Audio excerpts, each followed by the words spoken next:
Share with great virtues out of compassion for the sake of this assembly and all living beings. Please turn the wonderful Dharma wheel to teach us how to leave suffering, attain bliss and birth and death, and quickly realize non-birth. Cung đến đại đức tận thịnh, vì thứ pháp hội cấp nhất thiết chúng sanh. Thiên chiến diệu pháp luân giao đạo ngã môn, như há liêu sanh thoát tự ly khổ đạt là tốt chứng vô sanh. Homage to the blessed, noble, and perfectly enlightened one. Nam mô Saranto Suche Doye Alahadi San Miao San Poto Xie.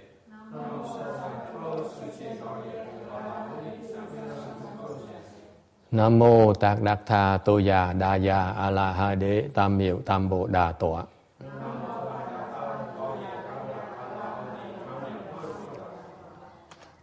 The unsurpassed, profound, subtle, and wonderful Dharma in 100,000 million aeons is difficult to encounter. Now that I come to receive and hold it within my sight and hearing, I vow to fathom the thus come one's true and actual meaning. Wu shang sheng sheng wei miao wa bai qian wan jie nan zao yu. 我今见闻得受持，愿解如来真实义。O Buddhas and Bodhisattvas, Earth Store Bodhisattva, Venerable Shinwa, Venerable Bhikshunis, all good no advisors of Mito. Chư Phật Bồ Tát, kính thưa Địa Tạng Bồ Tát, Hòa Thượng Tuyên Hóa, quý sư cô và quý vị thiện tri thức A Di Đà Phật. Chư Phật Bồ Tát, Địa Tạng Bồ Tát, sư phụ sang人, 各位比丘尼, 各位善知识, 阿弥陀佛. Okay, today is the 25th of June, 2011, at Rosemead, California. We're lecturing on the Earth Store Sutra. Trying to wrap it up on the Earth Store Sutra here. This is the third year we're lecturing on it. We're down to our final, how many pages, how many slides left? 37 slides. Should be by the end of the year, should be done. At the rate we're going. We're on slide 1461, tấm 1461. Okay. Talking about the 28 kinds of benefits from this sutra. Nó nói về 28 cái loại lợi ích mà cái kinh này nó đem đến. This is very important because all these, the Earth Store Sutra is a wonderful sutra, a wonderful manual for daily living. Cái kinh Địa Tạng nó hay lắm, tại vì nó có những cái hiểu biết nó thực tiễn cho mỗi ngày của mình xài mỗi ngày được. We are on number 12 here. Recite the sutra, maintain the sutra, and in future we will be born as women. If you're born as women, then you'll be daughters of kings and ministers. Tụng cái kinh này, trì cái kinh này. Thì trong tương lai, cái vị nếu mà sinh làm phụ nữ, sẽ sinh làm cho công chúa hoặc là con gái của mấy cái tể tướng, mấy cái quan lớn. Meaning that if you don't mind being women in the future, you like being a woman in the future, then as a female you will be born in royal families. Có nghĩa đấy quý vị mà không bị không có chê cái thân đàn bà đấy, thì trong tương lai có thể sinh làm đàn bà trong cái dòng hoàng tộc. We are translating into Chinese for our guests or not? Mình đang dịch tới tiếng Tàu cho. Huh? Any translation to Chinese?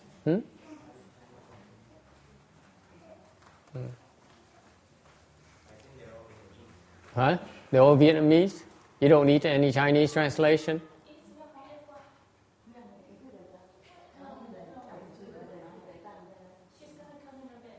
Yeah, the Chinese lady is coming, right? Yeah, she's eating, right? No, she went somewhere. She'll be back. Yeah, okay. She went shopping. So you need to use the speaker. Yeah, please. Now, yeah. Otherwise, we need to work out the kinks so that when she comes back, then we're ready for her.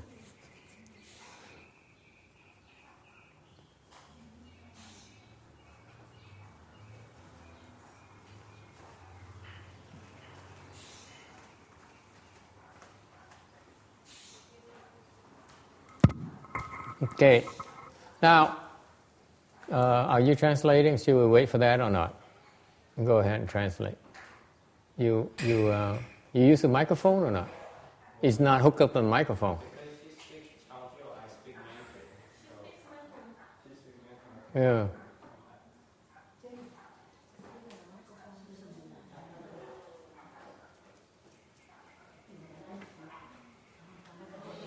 Get used to it, folks, because in the future we should have 3 languages for our Dharma assemblies.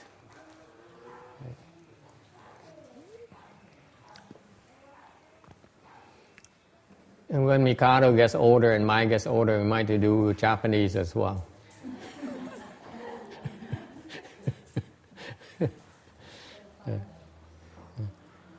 Then it's going to take 5 years for the Earth Store Sutra.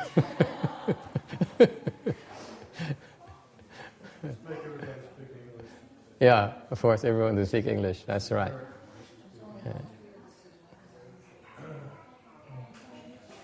Okay, are we ready or not? No translation? All right. All right. Why? If you there's some people who prefer to have to take on a woman's body, to be women. Có những người mà thích cái thân đàn bà.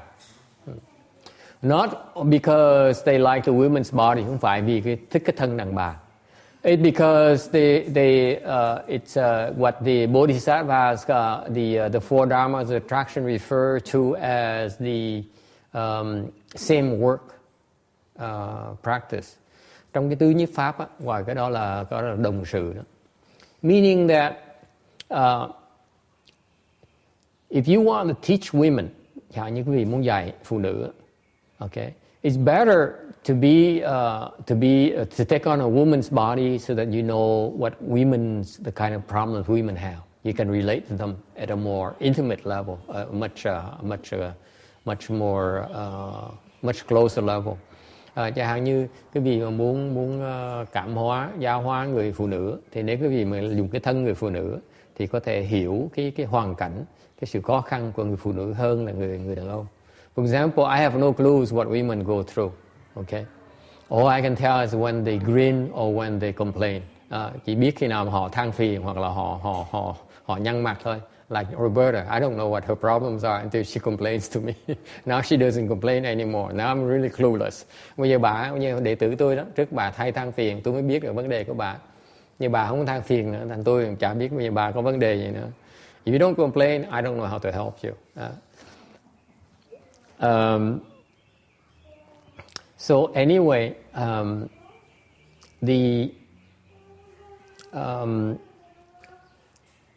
it's because usually you teach by being a role model. Tại sao như vậy? Tại mình giáo huấn người ta là một cách mình làm cái mẫu, làm gương mẫu cho người ta bước giúp người ta theo. Okay? And therefore in Buddhism, and I am going to sound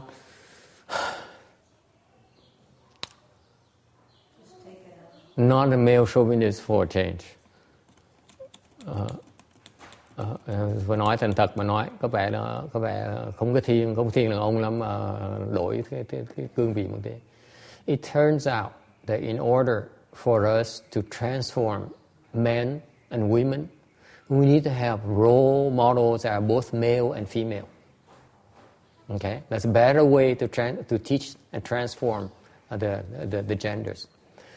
Nói mà thiệt sự mà nói một cách thành thật mà nói, muốn giáo hóa người đàn ông với người đàn bà thì cần có những người làm gương mẫu bên đàn ông với đàn bà thôi.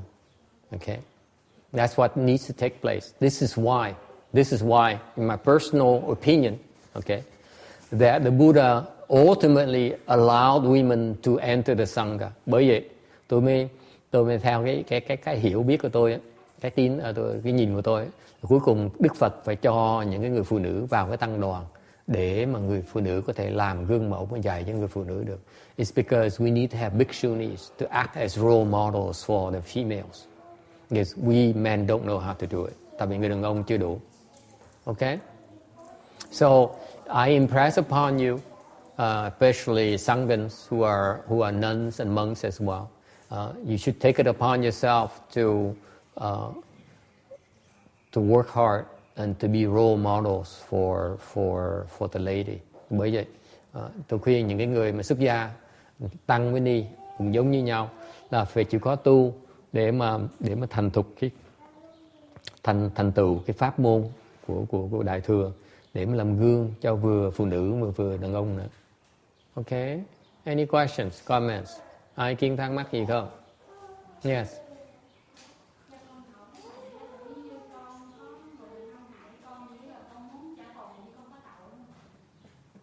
Có gì?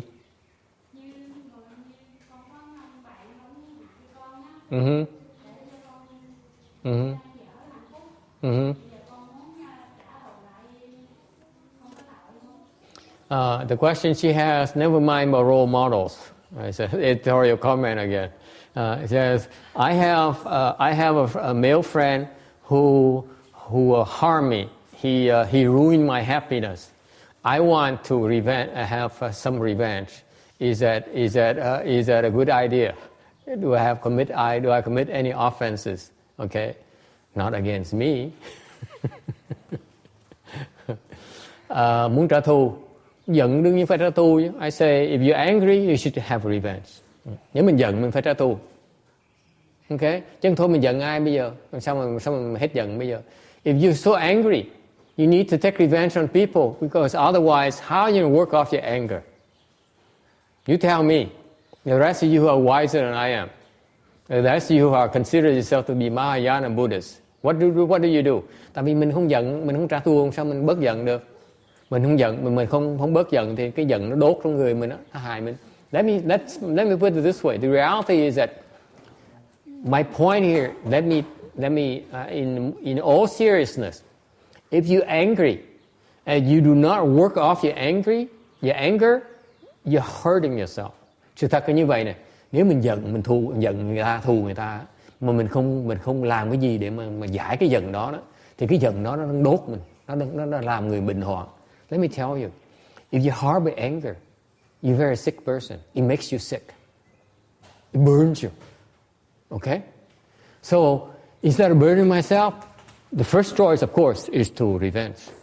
Nếu như mà thay vì mình tự đốt cái người mình, tự hại mình, thì cái sự lựa chọn đầu tiên là mình hại người ta. Ít nhất còn hơn là hại mình. It's not as bad as harming yourself. I think. What do you think, Tex? Well, for a start, you get angry, you do nothing. You do nothing? For one day. One thing? Anything. Think about it, do nothing. Don't respond for a whole day. Then you think about whether you're going to do something or not. In most cases, it goes away during that day. In most cases. If it doesn't, then you have to deal with it the next day. Well, you haven't been that angry yet. There's some kind of anger as it takes a lot longer than one day to resolve. You tell me that. Your anger is not deep enough yet. Really, I tell you from personal experience. I used to be so angry at a monk. that I said, you ruin my monk life, my left form people or left form person's life. Okay, and I was so angry that I find it very hard to cope with it for years. I couldn't forgive the other monk. Serious. Tôi hiểu thông cảm với chuyện đó, tại vì tôi nói chuyện tình cảm là khó mà giải quyết đó. Tôi nói cái cá nhân tôi đó, trước mà tôi đi tu, tôi giận một cái người thầy kia, tôi giận cực kỳ giận. Mà mấy năm tôi tha thứ con thầy kia không được. Cái giận nó dễ sợ lắm. Tôi hiểu mình khi mình giận cái độ mình phải trả thù, mình muốn trả thù, làm người ta khổ, tại người ta làm mình khổ quá, phải không?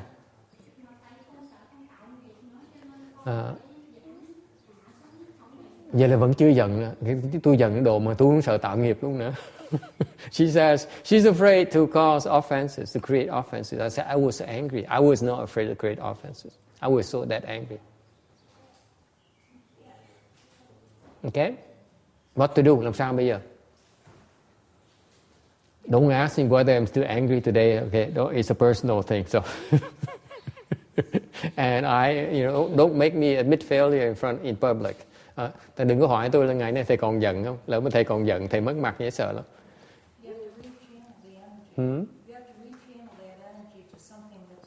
You have to, because it's very unhealthy. Cái giận mình nó dễ sợ lắm. Mình nuôi cái giận đó là nó tai hại dễ sợ lắm. Because you infect the people around you. Mình còn giận như vậy á, mình còn nuôi cái giận đó là những người xung quanh mình lãnh đủ ấy. Mình phải giải quyết nó. In all seriousness, if you have that kind of anger, that deep level anger, you have to resolve it. It's high priority. Mình giận mình phải giải quyết, nhưng mình giải quyết không được. Okay? Cái câu hỏi là thay vì mình trả đũa, có cách nào khác để mình giải quyết nó là không? So I rephrased her question.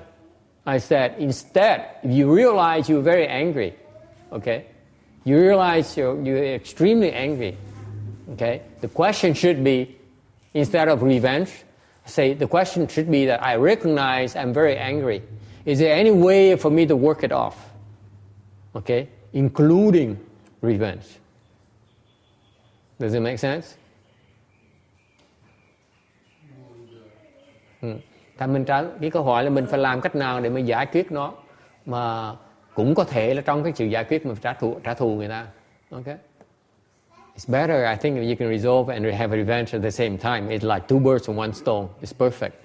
Tôi chủ trương tôi để làm cái gì làm hai công chuyện, một công hai chuyện, nên vừa giải quyết vừa trả thù, thành nó lợi hơn, một công hai chuyện. Yes. You need to channel anger. If you're gonna have to, you can't just make it go away. You can channel it to any work that you have to do. And I don't mean lighting. I mean physical work.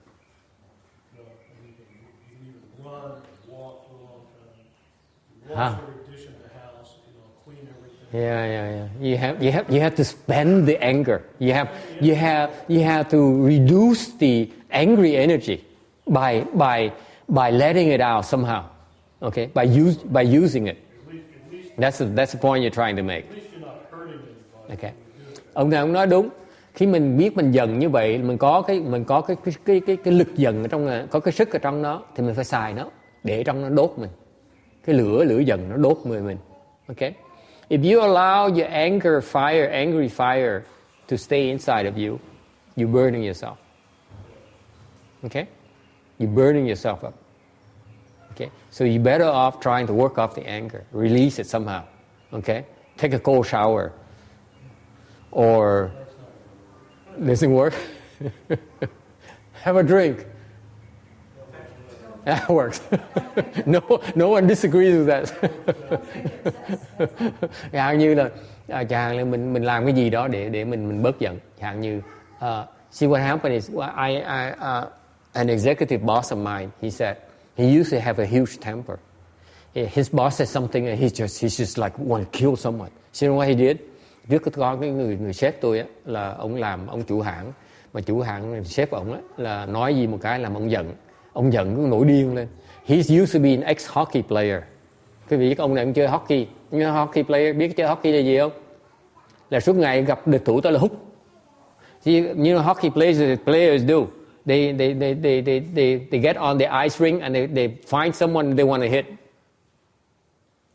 That's the nature of the hockey games. Okay. Đi chơi hockey là chỉ gặp người mà hút thôi, đánh người ta gục thôi. So this guy is very violent by nature. So when he got angry, you know what he did? He said, I felt like killing someone.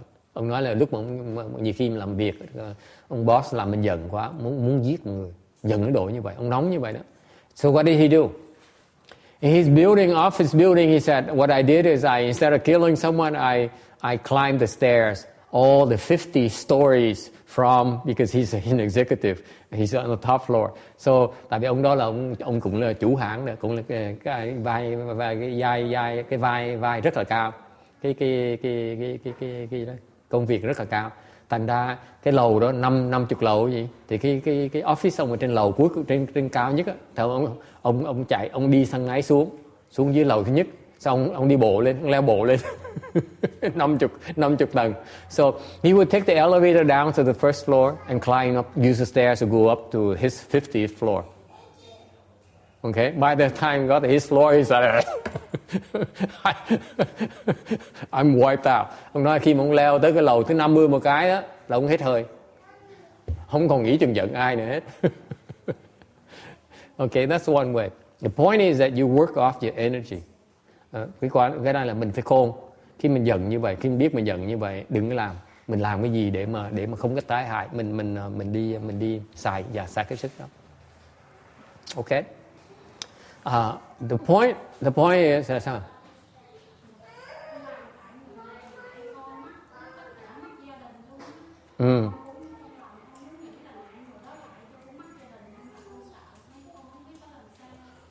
He says, I lost my family because this guy here, he just destroyed my family. So I don't know what to do about this case.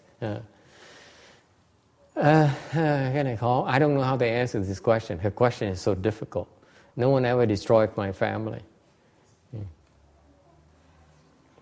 Somebody help me out. Có ai giúp tôi được không? Okay.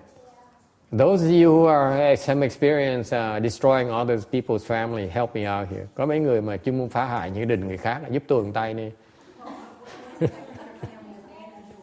What's the difference between abandoning you and destroying you as you're an adult when your family does that?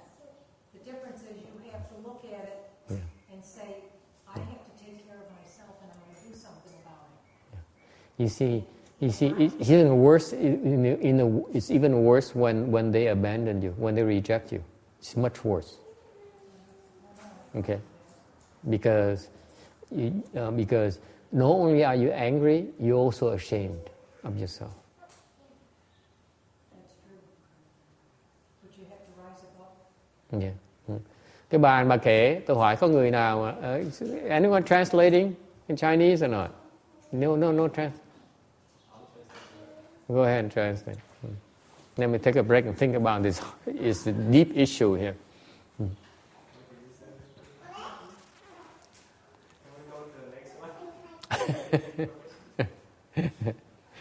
Okay. What Roberta said is that it's not about destroying. What about the flip side? Suppose the family, you don't destroy the family, but the family rejects you. I say it's a lot worse. Chẳng hạn như bà nói trong trường hợp ngược lại bên kia là chẳng hạn như thay vì mà người ta phá tan gia đình mình từ bỏ mình. Tôi nói cái nó khác nhau chỗ nào? Nói cái này còn tệ hơn là bị người ta phá gia đình mình nữa. Tại mình bị gia đình mình từ bỏ là vừa bị mất gia đình, vừa còn bị khinh nữa, bị ta chê bai nữa, mình bị mất mặt nữa. Ta nói còn khổ hơn nhiều nữa. Okay. So how do you revenge? I hate to say this, but one of the things that helped me was meditation. I started meditating in 1980. Bà nói bà này tội lắm. Bà là lúc nhỏ là gia đình bà cứng đầu, thành gia đình bà không chấp nhận bà, thành bà phải tự túc. Họ từ bỏ bà. Thành ra bà nói là bà buồn, bà khổ, nhưng bởi vì bà tìm cái lối thoát bằng cách là thiền, ngồi thiền. She said, meditation helps because meditation is a form of neutralizing the excess energy, the excess anger, the pent-up anger you have. Ngồi thiền hay là tu hay là tụng kinh đó, lạy Phật đó, nó có cái công dụng là nó giải hóa những cái bực tức trong người mình. Okay, this is when cultivation really makes a difference, really. I had severe headaches since I was a small child. Mm-hmm. Until I started meditating in 1980, I used to go to bed 24 hours, even if I was working, I didn't go home. And once I started meditating, I started not having headaches anymore, and I have not had them since the 80s. Lúc mà nhỏ tuổi là đã nhức đầu rồi, mà bắt đầu thiền một cái là nhức đầu nó hết ngay lập tức. You translating or not? Yeah, go ahead.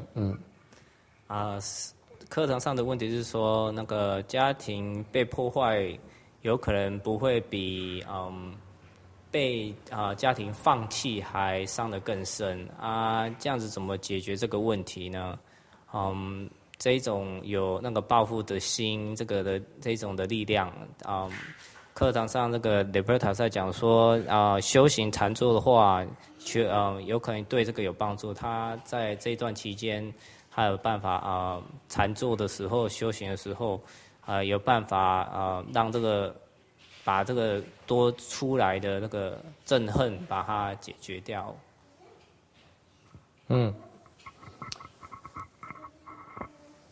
I don't know. It's probably difficult to talk, get more details. Nếu muốn rõ hơn, phải nói rõ hơn là vấn đề là gì. Okay. The problem is that in general, revenge is not a good thing. Nói đại khái cho quý vị nghe, cái chuyện trả thù là chuyện không nên làm. Okay. Cái chuyện mà you have to learn to accept losses and move on. Cái quan trọng cuộc sống mình là quý vị sẽ gặp nhiều cái hoàn cảnh nó đi ngược lại cái ý muốn của mình. Có gặp nhiều cái sự lỗ lã, nhiều cái sự thất bại. Okay? Những cái thua. Những trường hợp như vậy mình tập bằng cách đó là mình chấp nhận cái thua của mình, chấp nhận cái lỗ lã của mình, xong mình vượt qua đó, chứ mình đừng để cái quá khứ nó làm khổ mình. What I'm saying is that you will experience hardships, you will experience huge losses, you experience unfairness, unfair treatment, and it's going to happen. That's the way it is. That's the way it is. Nothing you can do about that. And you have to learn to rise above it. You have to learn to move on. You have to learn to let go. Okay? In Buddhism, it's something called cause and effect. Trong cái Phật giáo, nó có một cái lý do tại sao nó xảy ra như vậy. Nó gọi là cái nhân quả. Tại vì trong quá khứ, mình đã phá người ta rồi, bây giờ người ta phá mình lại. Mình phải trả lại cái quả của mình. Okay? Thành mình giận như vậy, nếu mình giận như vậy, người ta như vậy, thì mình trả đũa lại người ta, thì mình trồng cái nhân để trong tương lai người ta trả đũa lại mình nữa. Nó không có được giải quyết. Ok? Thành tốt nhất là mình chịu thua đi. Ok? Mình chấp nhận là cái chuyện nó xong rồi. Ok? Bây giờ mình xây lại cuộc đời mới, nó có ý nghĩa hơn. Còn sống lại trong quá khứ, nó chỉ dày vò mình, nó chỉ làm mình khổ sở thêm thôi. Mà không mình khổ sở như vậy thì những người thân của mình sẽ khổ sở. Và cái người kia nó cũng được giải quyết nữa. Chẳng thà mình tha thứ người ta, nó chấp nhận đi. Nó kể như là mình xóa nợ đi. Ok?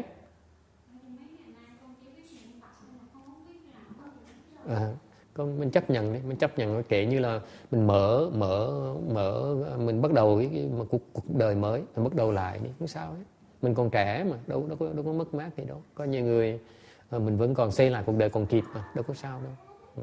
Mình cái cách hay nhất để tôi nói tiếp.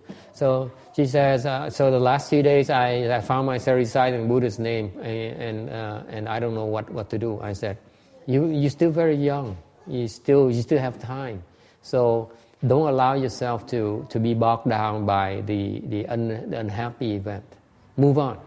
Build something else. Build upon your hardship and become a better person. Okay? And talk about revenge. Nói chuyện trả thù. Okay? Okay. Here's my attitude about revenge. Về cái chuyện trả thù. Okay? I have no problem with getting revenge. Chủ trương tôi không có vấn đề gì với trả thù hết đó. But it depends on how you go about getting revenge. Để tùy cách quý vị trả thù ra sao. If you get revenge in a constructive way, then it's okay. Trả thù nào mà nó có lý, nó trả thù nếu như mà không có tai hại, trả thù xây dựng, thì nên trả thù. If you're constructive, you revenge constructively, then it's okay to revenge. What do I mean by that? Đó là nghĩa là sao? What is destructive revenge? Thông thường á, người ta hiểu, quý vị hiểu cái sự trả đũa mà trả thù là sao, là quý vị hiểu trong cái ý nghĩa là quý vị phá người ta lại, hại người ta lại. Typically, people go about the revenge by destroying, by retaliating. Mình trả đũa lại, đó là trả thù. Okay? Thường người đời ta làm như vậy. And it feels good when you do that. Khi mình làm như vậy mình thích, right? Feels better. Doesn't it? For the moment. Mình làm như vậy mình tạm thời mình thấy sướng. Okay? But however, when you do that, okay, you're inflicting pain on the person you're punishing. Lúc mà quý vị làm như vậy, cái tâm mình lúc đó nó sướng. Nhưng điều quý vị có biết không, nhìn lại cái người mà mình đang trả thù đó, người ta đang khổ. Okay. Nếu mình làm người ta khổ như vậy thì mình có sướng được không? Ask yourself, you feel good because you inflict pain on others. How much longer can you feel good about yourself, knowing full well someone is hurt? If you really feel good about it, there's something wrong with you. Nếu quý vị tiếp tục nghĩ là mình có quyền sung sướng trên cái sự đau khổ của người khác thì mình nó hơi bất thăng bằng một tí nè. Okay?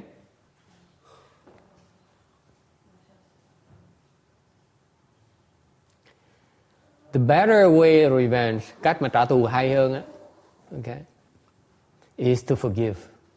Để mình tha thứ người ta. Mình tha thứ người ta đã tạo sự đau khổ của mình. You forgive them for inflicting pain on you. Okay? Yeah.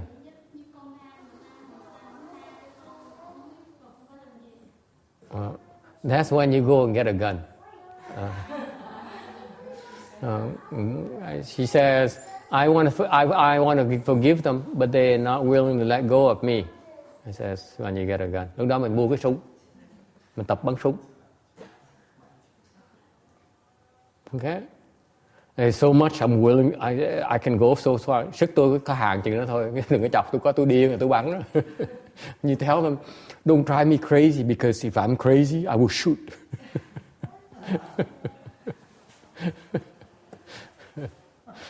So you tell them, I forgive you until you make me more crazy. Thành mình nói sao? Mình nói là tôi sẵn sàng tha thứ cho ông cho đến khi mà ông làm tôi điên. Yes. No, you remove yourself from the situation without making waves.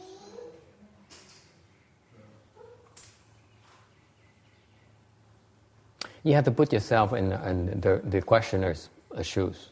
You cannot go from your perspective. The solution has to fit her needs, not yours. That's why it's important to help her, to let her articulate what bothers her. So the first thing is that in a typical situation, typical is to have her talk, her tell more about exactly what happened. The more you know, the more you can diffuse it. Okay, and they need to talk about it. Okay, you hear me, Janice? When you deal with children, that's what you do. When they're angry, you ask them questions for them to give them a chance to vent it. They're frustrated, they cry, they scream. You sit there and talk to them, and wait until they calm down and talk to them. Okay, and you have to give them a chance to express themselves. Okay, that's how we help them not let it build up internally, and they won't get sick because of that. Okay, very important to pay attention to these things.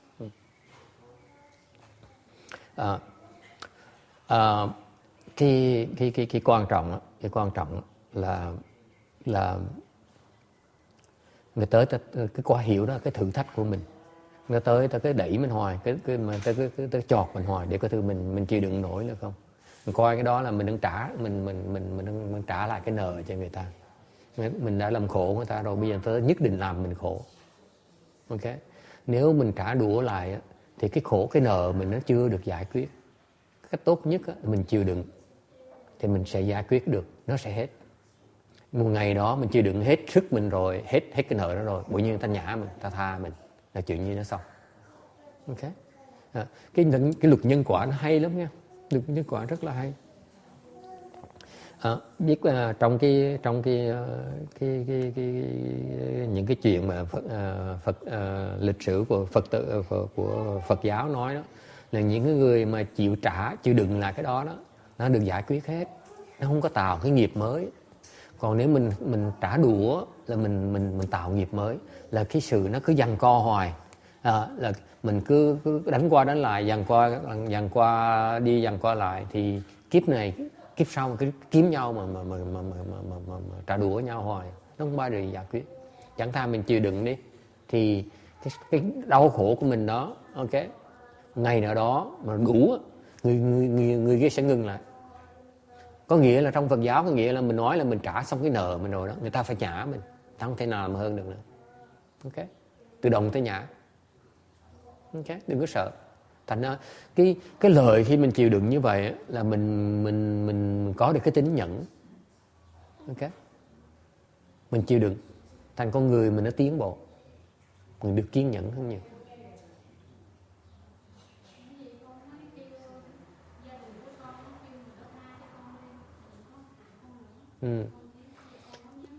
Đừng nói gì hết, đừng làm gì hết, cứ để người ta làm, mình cứ im lặng thôi, mình chịu đựng thôi. Ok, giống như chẳng hạn như là người ta chửi mình, ta chửi là đồ ngu, ngày hôm sau ta chửi thêm chữ khác, ngày hôm sau chửi thêm chữ khác nữa, cứ kiếm thêm một chữ mới để mà chửi. Lúc mình điên, mình cứ ngồi mình chịu đựng thôi.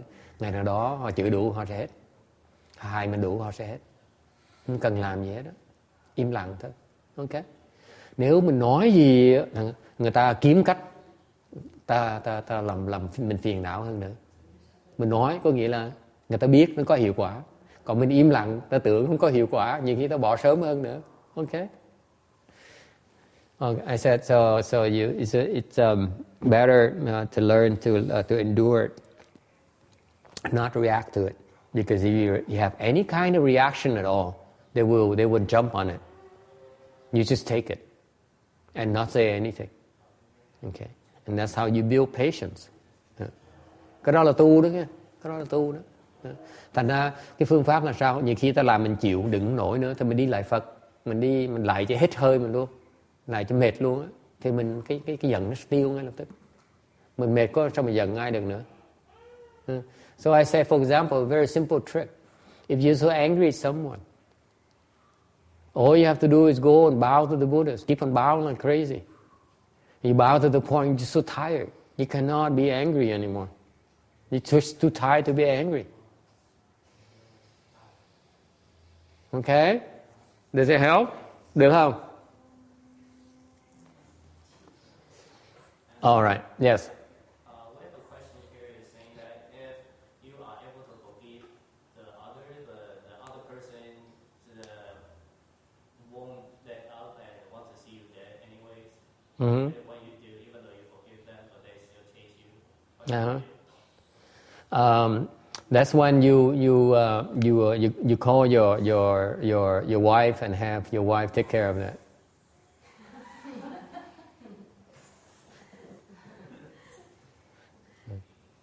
I answer in Vietnamese. I didn't translate into English. You take it. You keep on taking it. The important thing is not react to it. That's the most important thing. You just take it. Keep on taking it. And if you cannot take it, if you're so angry, there's so much pressure, you bow. You go and bow to the Buddhas. Okay? You bow until you're so tired that you cannot stand anymore. That's how you work off your anger. It's that simple. Okay? Don't react. Don't retaliate. Quan trọng nhất á, lúc mình giận á, đừng có trả đũa. Nó cực kỳ quan trọng. Let me remind you again. Okay? The worldly way is that you retaliate when people are offensive. Cái thế gian pháp á, là mình trả đũa người ta để người ta dằn mặt người ta. Okay? Cái người biết tu á, là mình chỉ chịu đựng thôi, không làm cái gì hết, không có trả đũa. The Buddhist approach is just the opposite. We take it, we don't do anything. We don't retaliate, and if we cannot take it anymore, you go bow to the Buddhas. You work off the anger. Okay? Đừng có trả đũa, đừng có tạo thêm nghiệp, đừng có dạy. Bắt đầu khôn rồi đó. Tạo nghiệp làm cái gì? Tạo nghiệp nó không giải quyết được cái gì hết.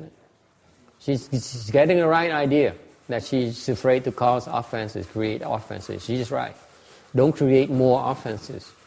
Okay? Let the old debt have the chance to be repaid, and things will be fine. Okay? Any other questions? Ai thắc mắc gì khác không? Yes. Follow-up question to that. So does that mean we also don't give them a warning or something? What kind of warning?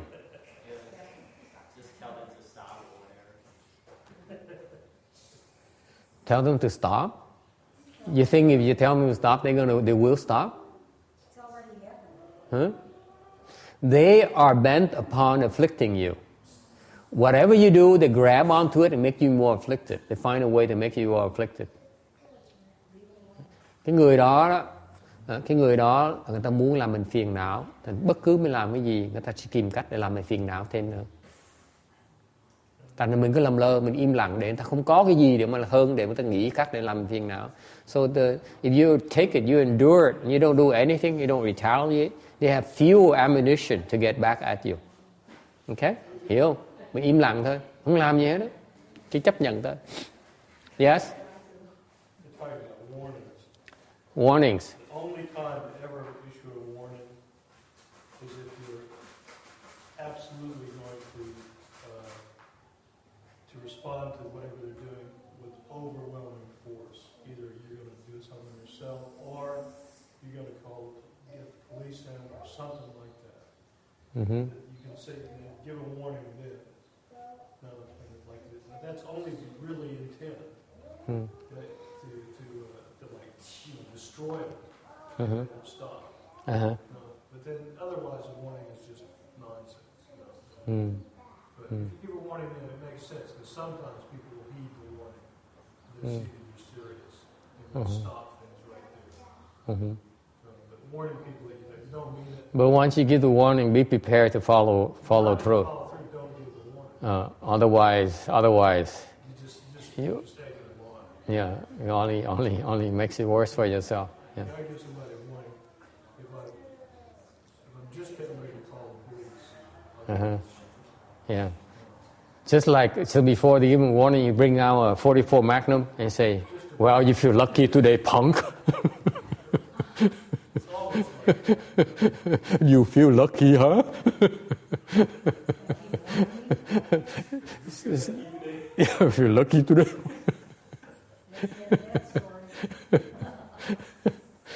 Yes. We have a more specific question here and follow on to that one. So, if we don't warn him, could we tell the opposite person, the guy who's going to do damage to you, tell their kinsman, either mother, wife, or husband, to use them as the control him? But that's a form of retaliation.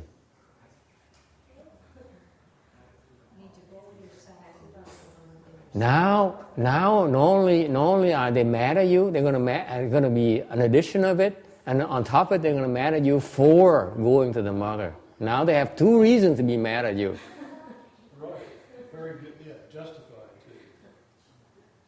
Yeah. And oh boy, are you going to really suffer? Yeah. Don't retaliate. Don't do anything. That's the best way. The best way to deal with deal with it. Yeah. You just diffuse your anger. That's all you do. Okay. Cái quan trọng.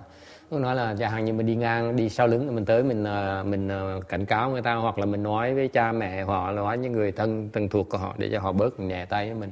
Làm như vậy mình chỉ làm người ta giận mình thêm thôi. Không có lời gì hết đó. Đừng có làm gì hết đó. Okay. Okay. Yeah.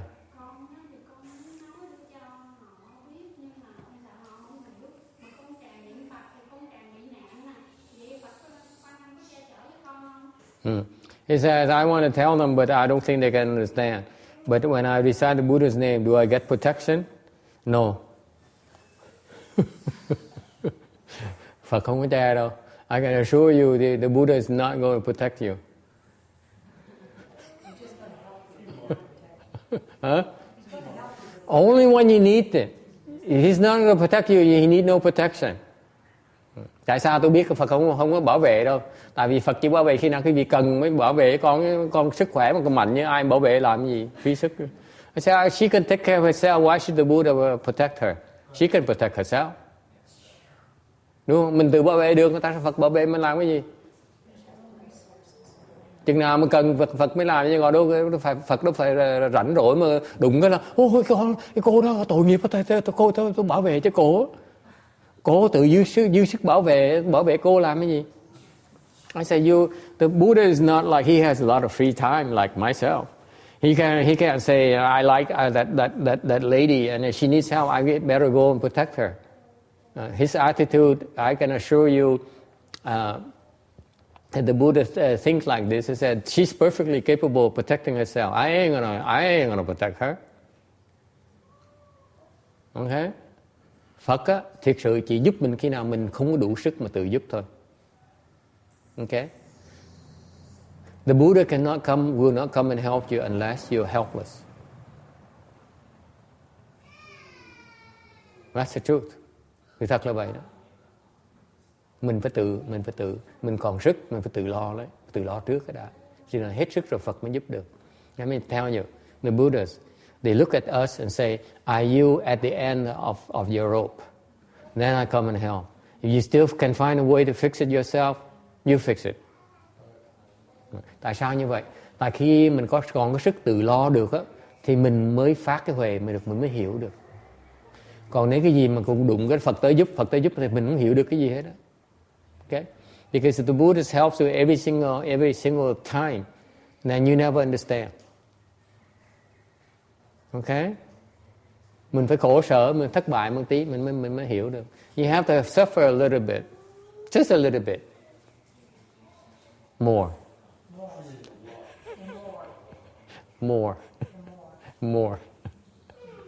And then the Buddhas will help. Okay? Được không? Okay, any other questions? Yes. Con có nghe một chuyện đó. Nói cho nó dài dòng chút xíu. Là khổ đó, khổ cũng có cái gia đình mà bị chồng đánh quá, chồng đánh hoài, ngày đi hát về là tiền bạc là chồng lấy hết, mà bị đen, cái này bị đen. Còn có cô người gì? Cô người gì? Cô đó không biết tên gì, nổi tiếng lắm. Cô người Tàu hả? Không, cổ là người Mỹ á. Cô người Mỹ. Chồng là Mỹ đen. Hai người Mỹ đen hết. Ok. Bài kể chuyện ly kỳ dễ sợ. She's telling about a story about a singer. I said, is she Vietnamese? No, she said she's kind of black. And what a husband. Husband's kind of black too. She said, your story is so juicy. Cái giọng hát của thầy quá, đi hát ai nào cũng thích nghe hết trơn. Cô đi hát rồi đánh cổ đánh đời rồi luôn chảy máu rồi cái bạn đi lại gặp lại thăm đi đó thế nên là thôi này đừng có ở với người chồng này quá là hung dữ rồi ngày nào bị chết là này không biết cổ không có kinh nghiệm gì đó không dám bỏ cái người bạn này nghĩ như vậy đó cái người bạn này nó thôi tao khuyên mày hoài nó không có nghe thôi cái người bạn này không có liên tới với cổ cổ bị chồng bị ông đánh hoài đi hát một lần về tiền đi lấy đó đánh cổ hoài không biết cái lý do làm sao cái xong một ngày đó cái cô này đó cổ đi tới cái người bạn nè khuyên đi đó đi lại nhảy chơi cái thấy niệm Phật anh nhà niệm Phật cái cô này còn hỏi cổ này anh nhà làm gì nó đơn trưa nhà tôi tu rất là thanh tịnh rất là sung sướng không có phiền não gì cái nó là tu cái gì cái bây giờ tôi dạy cô niệm cái bài thằng chú á cái cổ dạy cổ cái cổ niệm cô về cô niệm một thời gian cũng rất là dài cái tự nhiên mà chồng đi thấy đi rồi chồng đi đánh đi rồi đánh đi dám đánh lại dám đánh lại đâu rồi nó đánh không dám đánh bây giờ ba niệm một cái câu chú là chồng mình cũng lại đánh cho ba niệm một câu chú lại rồi đánh luôn ngay là bước cái chồng mình không dám đánh gì mà đánh lại nữa thần chú là gì vậy? Chỉ tôi biết. Mà chú đó là chú gì vậy? Hỏi chứ hỏi tường tận, phải hỏi cái chú chứ.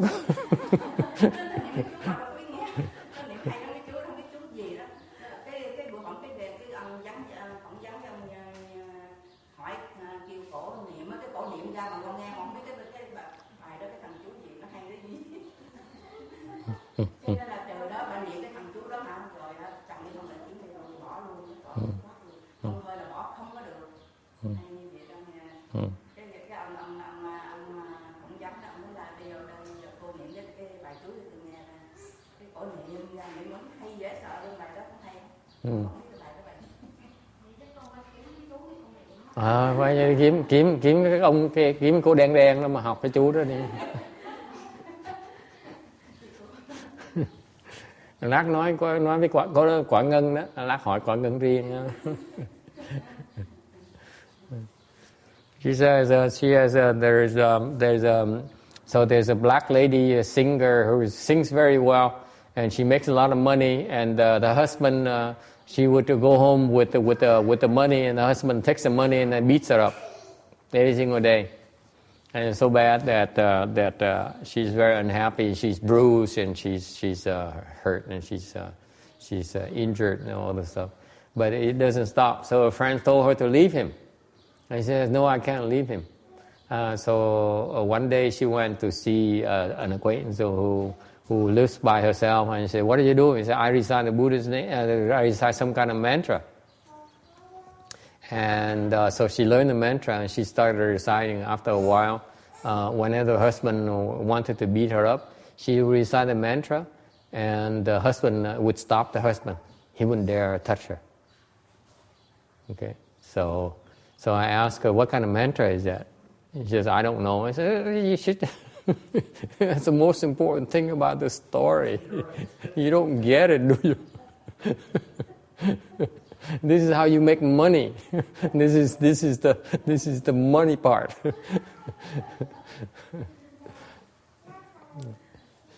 Okay, well, tough luck. Sao đi kiếm cái cô đó hỏi thử ha. Cái này là cái chị câu chuyện đó mình nghe cũng hay. Trong website đó, có cái website đó là có cái phút đó là phỏng vấn của. Okay. Any other question? Ai thắc mắc gì khác không? Okay. Just do not. You know, the bottom line is that don't retaliate. Quan trọng nhất là đừng có trả đũa. Đừng có làm gì hết đó. Don't do anything. Okay. The best revenge is not to let it afflict you. Cái mà trả đũa mà hữu hiệu nhất á, là đừng có để làm nó mình phiền não. Họ mới thiệt sự là thất bại. Còn mình trả đũa là người ta thành công mình mới trả đũa người ta. Ok? Còn mình tha thứ người ta, mình không để người ta làm mình buồn giận á, thì người ta hoàn toàn thất bại. Trả đũa vậy mới gọi là cao tay ấn. Ok? I said, this is how I recommend you retaliate. And please, I do like revenges because it makes you feel better. Okay? My revenge would be to forgive them. If you can forgive them, you don't get afflicted, then they fail miserably, didn't they? They tried to afflict you. They didn't succeed. That's the best revenge. They fail miserably. Because any kind of revenge, any kind of retaliation, any kind of reaction is a confirmation they succeeded in afflicting you. Bất cứ cái hành động gì, bất cứ cái trả đũa nào là chứng minh cho họ thấy là họ thành công trong cái việc của họ, làm mình phiền não, làm mình khổ sở. Còn nếu mình hoàn toàn tha thứ được người ta, hoàn toàn mình xả được cái khổ sở đó, ok, thì người ta thất bại. Trả thù vậy hay hơn nhiều, đúng không? Người ta trả thù mình, ta muốn làm mình khổ sở, mình dùng cái đó, mình xây cuộc đời mới, mình làm cái gì nó có lợi cho mình hơn, sau này nó có lý hơn, thì người ta thất bại. Chứ không phải mình trả thù vậy, mình trả đũa vậy hay hơn không? Đúng không? So I said, they want to make you suffer, and you refuse to get involved. You let go, and you move on, and you build something else better and improve your life. Then they fail miserably. Okay? That's the best revenge right there. Okay? That's my revenge. I forgive. Thành cái tôi trả đũa bằng cách nào? Tôi tha thứ người ta. Tôi chấp nhận cái sự đau khổ, cái khổ sở của tôi. Because it makes me a better person. Tại vì mình chấp nhận cái sự đau khổ, chịu cái khổ sở, nhẫn nhục như vậy, mình thành con người tốt hơn. Okay? I become a better person. In that way, I benefit my family, my friends. Mình còn thành con người tốt hơn, tại cái người gia đình mình, người thân nhân của mình, bạn bè của mình được hưởng cái người thành người tốt hơn, cái tính tình mình tốt hơn, kiên nhẫn hơn. Ok. Còn nếu mình trả đũa lại cái cay đắng, cái hận thù đó, mình nuôi trong trong tâm mình đó, thì những người xung quanh mình cũng khổ như mình. Ok. Nhớ cái chuyện đó. Remember, if you harbor anger, you harbor revenge, you harbor negative things, then the people around you suffer because you are not a good person to be around. Hiểu chưa? Mình hận thù là mình con người mình xấu lắm, không ai muốn tới gần mình hết. Gia đình mình muốn xa lánh mình, ta khó chịu lắm. Còn mình tha thứ thì mình thành con người tốt hơn, người thiện hơn, thì người ta muốn gần gũi mình, lợi cho người gia đình mình, thân nhân mình hơn, bạn bè mình hơn. Hiểu chưa?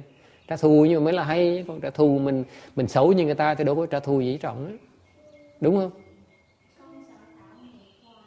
Đúng rồi. Đúng rồi, Niệm Phật là đúng rồi. So I said, I'm afraid to create offenses. I recite the Buddha's name. I said, me too. Okay, anyone else? Anh thắc mắc gì khác không? Ok, chấp nhận đi, đừng từ từ, cứ lại Phật này, niệm Phật này. Ok. Number 13, 13.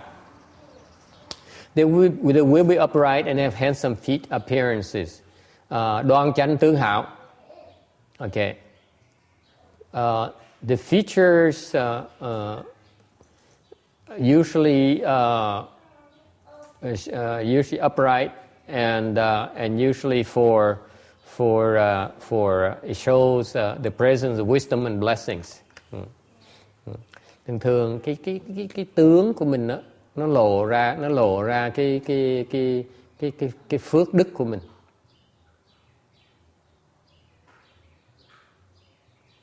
Okay, your physical appearance reflects your blessings and your virtue. Cái phước mình đó, với cái đức của mình đó, cái trí huệ mình đó, nó lộ ra cái tướng của mình. Okay. Any questions? Ai thắc mắc gì không?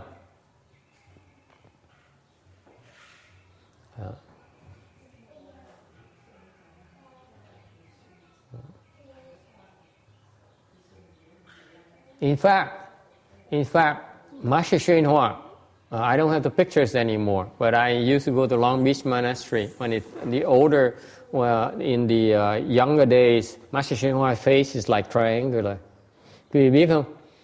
Ngài Tiên Hóa, thầy của tôi đó, lúc còn trẻ đó, thì ngài lúc mà mấy cái hình chụp đen trắng, lúc ngài còn trẻ tuổi đó, 20 tuổi, 20 mấy tuổi đó, thì cái mặt mặt thầy vuông, gì đó, nó hình tam giác. Okay, his face is triangular like this. Okay, now look at his face. Nhìn mặt ông này. After he cultivated and he accomplished his dharma. Lúc trẻ là thầy thần thông, thầy dễ sợ lắm. Thầy thần thông với là cái sức thầy kinh hoàng. When he was younger, he has tremendous spiritual penetration, and his face is like this, triangular. And as he got older. This is how he looked. Bây giờ ngài cái nét là lúc bây giờ nó tròn, nó vuông như này. Hình vuông. That showed balance between blessings and virtue.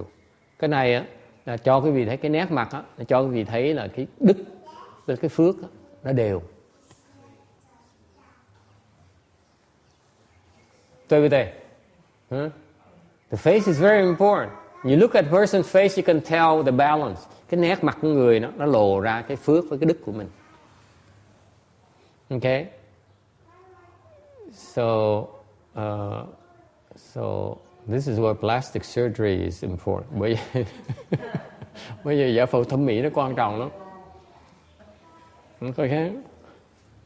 Didn't you know? In fact, plastic surgery affects your retribution. Sự thật là cái giải phẫu thẩm mỹ á, I do have some stocks in plastic surgery. Cái nét mặt lúc mình đổi, mình sửa lại đó, nó ảnh hưởng cái phước của mình. Yeah, it affects it. It really has an effect. It affects the way people see you. Yeah. Yeah. Yes. It's one direct consequence. But it's more than that. Because all these are manifestation of your karmic retribution. Okay? So when so when you see a person like Master Shin Hoa's face right here, it's totally balanced. Okay? Thành cái nét mà nét mặt ngài Tiên Hóa đó, là nét mặt một người mà phước đức nó đều, trí huệ với đức nó đều với nhau. Okay? Like here, like this is you thinking too much. You don't have any base. Cái mặt mà nó vuông như vậy á là không có nó không có mặt nó hình tam giác như vậy là nó không có sự ở dưới, nó không có cái căn bản. Còn nhìn cái mặt này thấy không? Nó vuông. Okay? Anyway, any questions? Yes. Yeah, we have a question here. Related to good features, but in modern world, on the worldly way, that there are really pretty and handsome guy and woman, but their life that doesn't translate to really good life.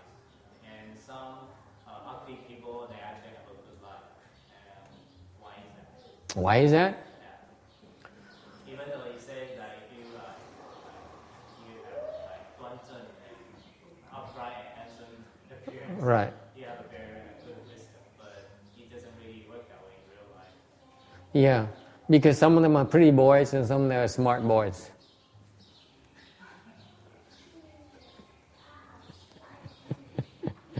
It's not always the case, because it's not the other way around. When you have the blessings and the virtue, it manifests physically. But the physical manifestation does not necessarily reflect virtues and blessings. See the difference? Nghe cho rõ. Câu hỏi là tại sao có nhiều người ta đẹp trai, ta vuông này nọ mà người ta vẫn khổ sở, ta vẫn khó khăn, gặp nhiều nạn như thường. Tại vì tôi nói, quý vị hiểu lầm tôi rồi. Ý của tôi là khi quý vị mà tu mà có phước, có đức thì tự động cái nét mình nó phản ảnh cái đó. Cái nét mặt của mình nó phản ảnh cái đó. Ok, ngược lại, cái mặt mình nó vuông với mặt mình tròn với đẹp là nọ không có nghĩa là mình có phước có đức, hai cái nó khác nhau.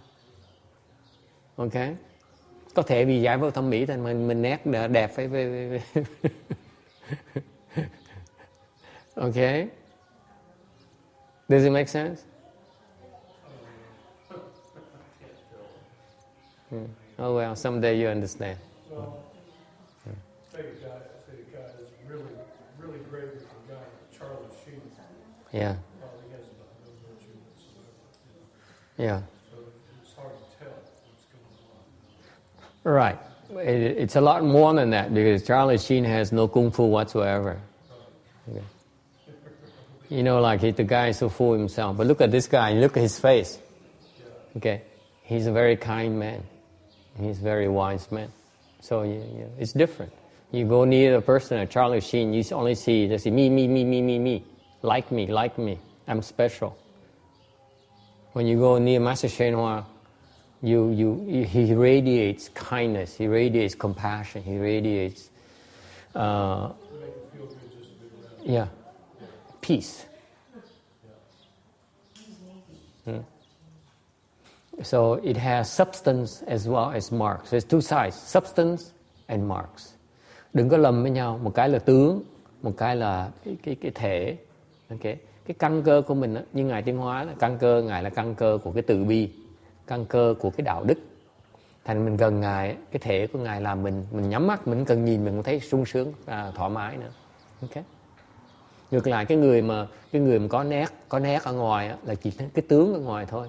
Để ở trong không có căn cơ thì mình tới gần mấy người ở ngoài, mặc dù tới đẹp trai, tới đẹp gái này nọ, những điều mình thấy không thích. Ok. Thành ra phải có hai, có trong có ngoài luôn. You have to look at both inside and outside. Okay. Any other question? Ai thắc mắc gì khác không? All right. Number 14.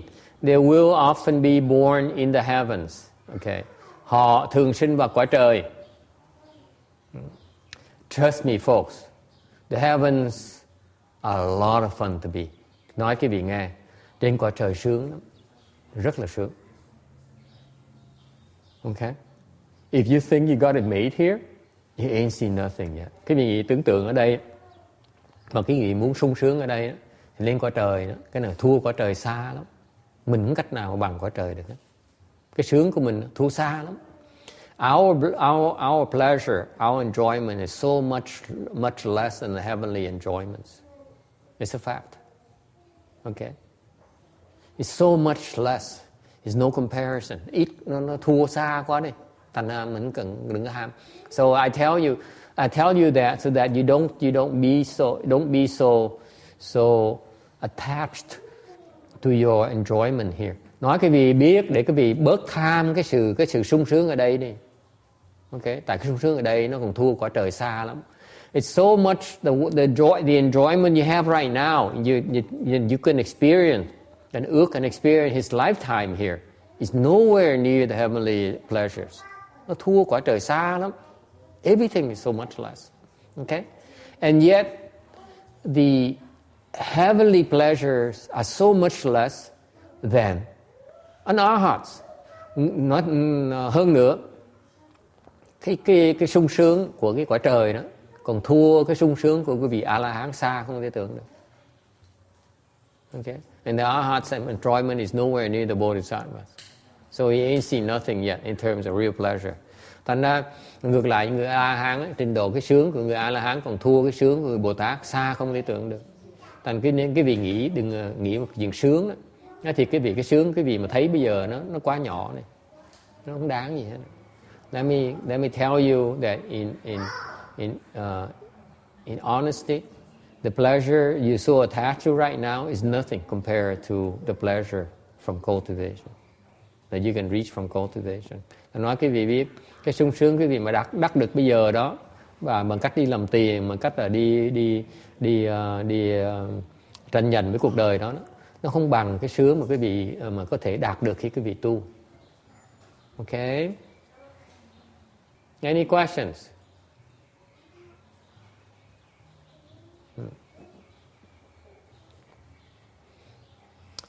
15, we're on slide 1462, 1462 tấm đó. 15, there may be emperors or kings that will know the past lives. Number 16, 17, they will attain whatever they seek. 18, the families will be happy. 19, all disasters will be eradicated. 20, they will eternally be apart from the bad karmic paths. 21, they will always arrive at their destination.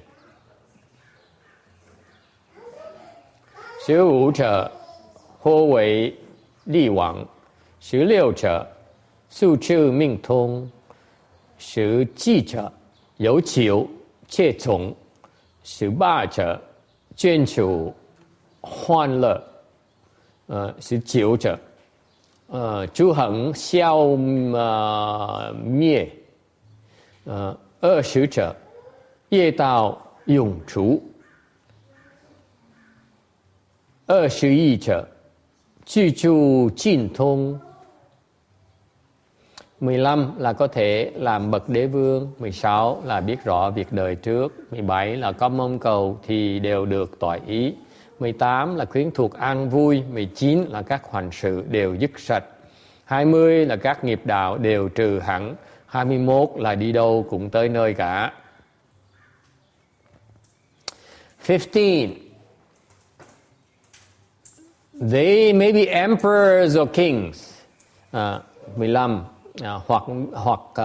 hoặc vị đế vương, tức làm vua.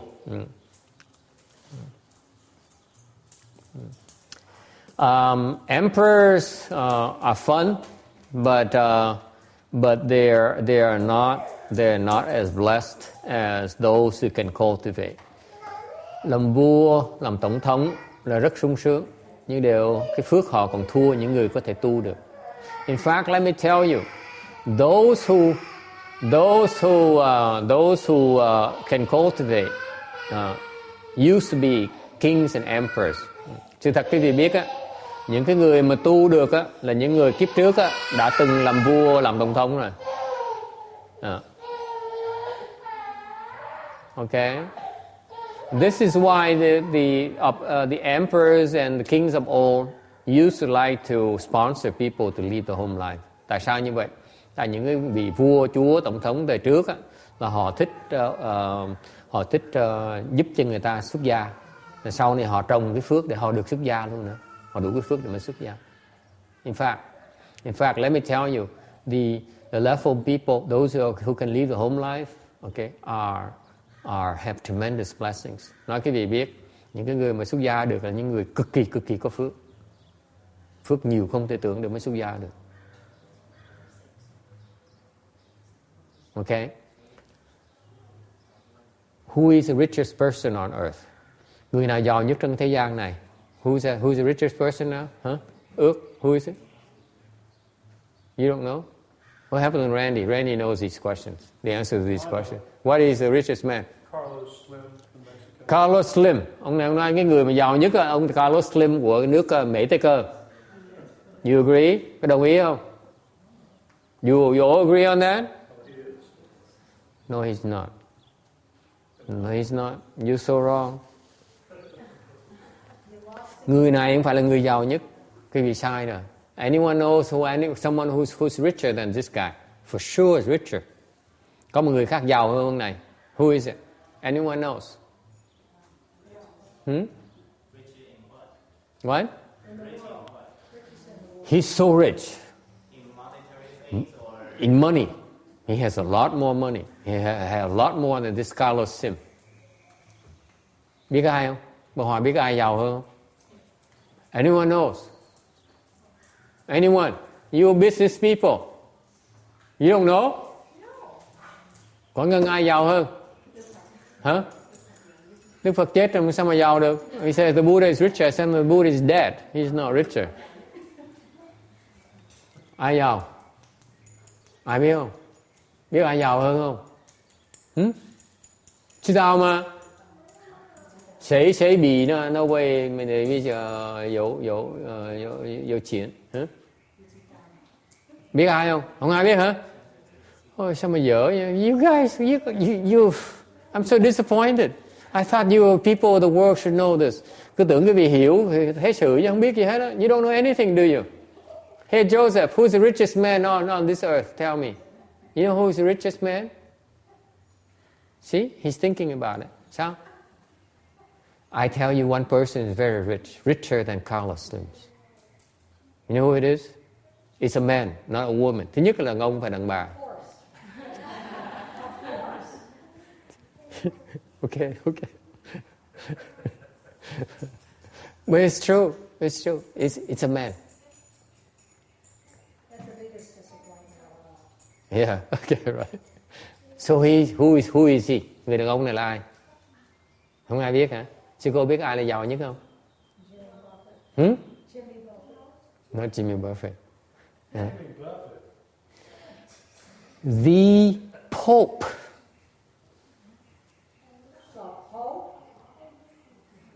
He's the richest man on this earth.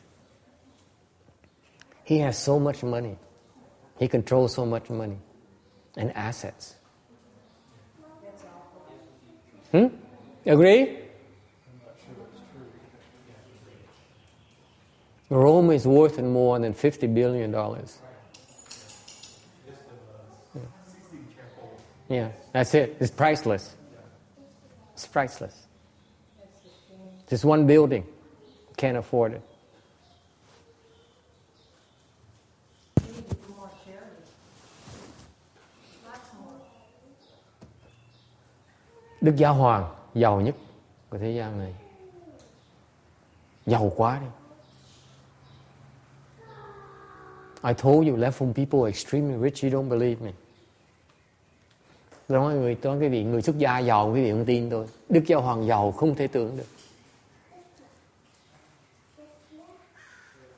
You buy it or not?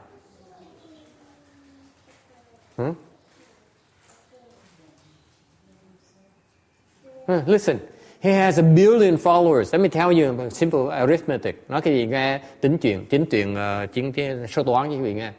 Ông Đức Giáo Hoàng có 1 tỷ người đi theo. He has a billion followers, right? Over a billion followers, right? Can you ask all of them to give on the average $1,000? No, you can't possibly. $100? Even I can get $1. And half of them have nothing to give. That's true. Anyway, forget about the math thing. The point here is that the Pope has so many assets. They are priceless. The artwork, their real estate holdings, the bank accounts, the hidden assets is incredible. He's the richest. He's so rich, you guys can't imagine how rich he is. That's an at-home person right there. Một cái người xuất gia như ông Đức Giáo Hoàng giàu nhất của thế gian này. Cái người xuất gia giàu không, cái phước người ta lớn dễ sợ lắm. Okay?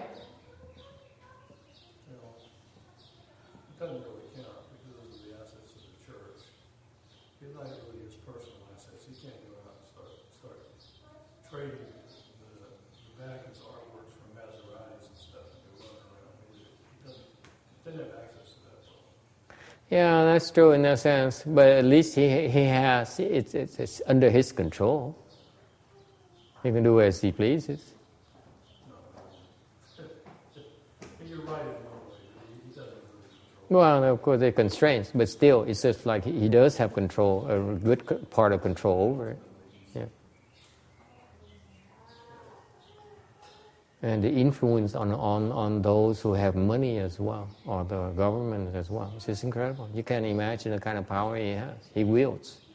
It's inconceivable. He's one of the most powerful men on earth. Period. Okay? That's blessings. That's blessings right there. Okay. Okay, nói chuyện tăng chuyện thiếm cho quý vị nghe là mấy người xuất gia ta giàu dễ sợ lắm. Anh nói giàu là mới xuất gia được, không phải chuyện chơi đâu. So I'm trying to tell you, make the point here is that you must have a lot of blessings to lead a home life. It takes a lot of blessings. more so than to be an emperor or king. It is true. Cái chuyện người xuất gia được á, là phước nhiều hơn là vua, cái hoàng đế nữa. Không có gì. So for example, yeah, sao?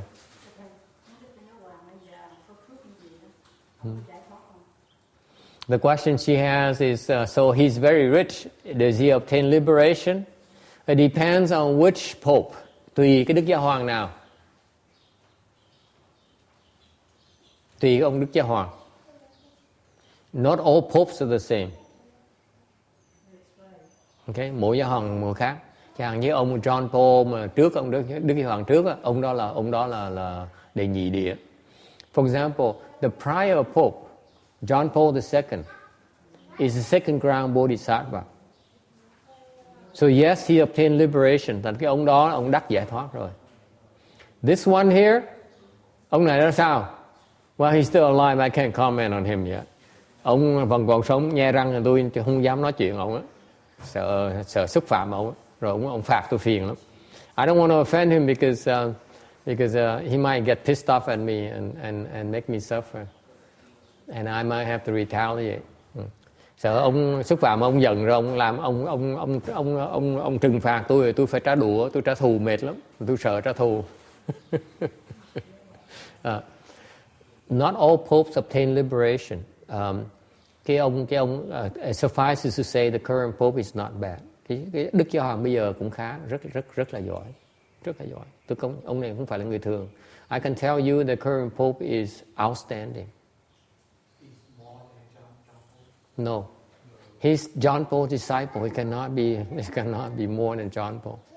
Cái câu hỏi là cái đức giáo hoàng bây giờ ông cao hơn ông John Paul, ông trước hay là sao? Tôi nói ông đức giáo hoàng này là đệ tử của ông kia, mà sao mà hơn thầy được? Cùng lắm nó bằng thầy, sao mà hơn thầy được? At best, he's at the same level as John Paul II. Okay? Because he's John Paul's disciple for all these years. Tại sao như vậy? Tại trong cái lịch sử của ông đức giáo hoàng này, ông này là đệ tử của ông John Paul từ lâu rồi. Ông trước đó, ông giáo hoàng trước đó, là thầy của ông này từ lâu rồi, rất lâu. He worked for John Paul for many years. He studied under him for many years. Okay? So this current one is serving as an interim person to prepare for the next person. Cái ông này, ông được chọn là lớn tuổi để ông sửa soạn dọn đường cho cái người đức giáo hoàng sau. Okay? Who's in training right now, hopefully. Okay? But I can tell you this current pope is pretty good. Cái ông đức giáo hoàng này giỏi lắm, rất là giỏi. Thành ra ông làm như vậy, ông đem nhiều cái chuyện tốt cho tôn giáo, Cơ đốc giáo lắm. He bring a lot of good stuff to Catholicism. He has his own share of blunders, but he also brought many good things fundamentally. Mặc dù ông có làm những cái làm cái lỗi lầm, nhưng đều ông đem những cái chuyện rất tốt cho Cơ đốc giáo, chuyện rất là tốt. Trong ngầm đó, người ta không thấy được. For example, John Paul did so many wonderful things for Catholicism that people don't know about. Nhưng ông Đức Giáo Hoàng trước, ông sửa đổi cái Cơ đốc giáo rất nhiều. Ông chỉnh đốn rất là giỏi. Thành ra ông tạo công rất là lớn. Thành cái ông này chỉ tiếp tục làm những chuyện đó thôi. So the current pope, as far as I see it, he's only continuing John Paul the Second's work. That's what his job is. So he's doing good things. I admire him. Tôi thích ông này. Ông này được, ông này giỏi. Any other question? Yes. Giàu tiền cái gì, còn giàu gì nữa? Giàu tình đâu có tính đâu. She said, when you say rich, does it mean money? I say, what else is there? It's only money. When you're rich in love, it doesn't count. Tiền mới là quan trọng thôi. Tiền nhiều quá thì tiền nhiều quá mình để lại cho vợ con. She says, when you love a person, you have a lot of money. What do you do with it? I say, you leave it to your wife and children.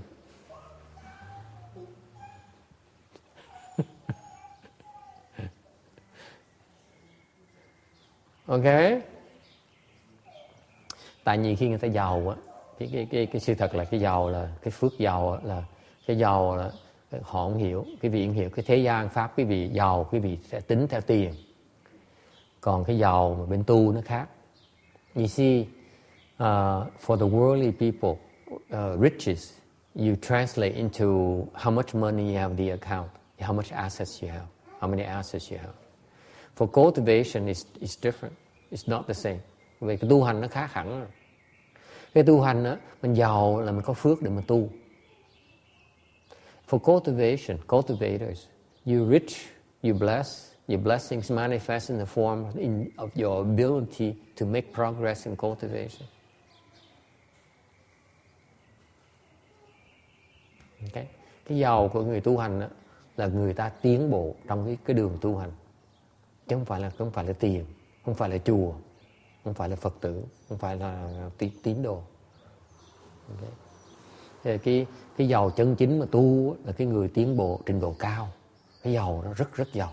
Chẳng hạn như những vị Bồ Tát đó, ngài Bồ Tát ta giàu đến độ ta muốn cúng Phật một cái là hiện thần thông nó hiện ra một cái chuỗi báu để mình cúng cho Phật. Muốn nó có ngay lập tức. Quả trời cũng vậy. Quả trời ta muốn đồ ăn nó hiện ra ngay lập tức. Ta muốn vàng bạc châu báu nó hiện ra ngay lập tức. Ta giàu đến độ như vậy đó. Còn mình giàu ở đây, mình giàu để mình ôm, mình giàu để mình sợ mất. Còn nói họ thì giàu chứ quả trời ta giàu quá, chừng nào cần họ mới hiện ra thôi. Cái giàu nó như vậy đó. Hiểu khác biệt không? Thành mình mặc dù mình cái nhà băng mình không có tiền thì mình có thể mình giàu nó mình đâu có biết được. So I explained to her that the concept of being rich in the worldly way is kind of limited. It's kind of erroneous. Here, for worldly people, they consider riches to be the amount of money or the assets you control. Okay, and that's a very, very coarse form of measure. Okay, if you go to the heavens, you are so blessed that the moment you want to have food comes of the best quality. You want to have gems come with the best quality, highest grade of diamonds, of sapphires, anything you want, of pearls, the 10 jewels, as you wish. That's how rich you are. They only appear when you wish, not before, not after. Here, our riches are that we have all these assets and we're afraid to lose them. They become a burden. Here, up there, the wealth manifests only when you need it, only you want to. That's true wealth. Okay? Or you go to a higher level, when you go to the bodhisattvas, okay, where the wealth, they're so wealthy as compared to the gods and the heavens that you cannot imagine.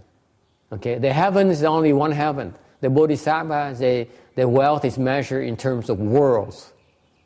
They create one world for themselves that contains all the heavens, times millions of heavens.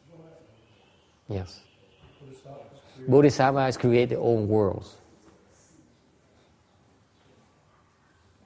Nói cái gì nghe? Trời á, nó giàu như vậy. Họ muốn á, là cái châu báu nó hiện ra. Ok? Đó là một quả trời thôi. Còn cái người Bồ Tát á, giàu đến độ là Ngài Bồ Tát có thể tạo ra cái thế giới luôn. Nó không biết bao nhiêu cái quả trời như vậy. Giàu đến độ như vậy đó.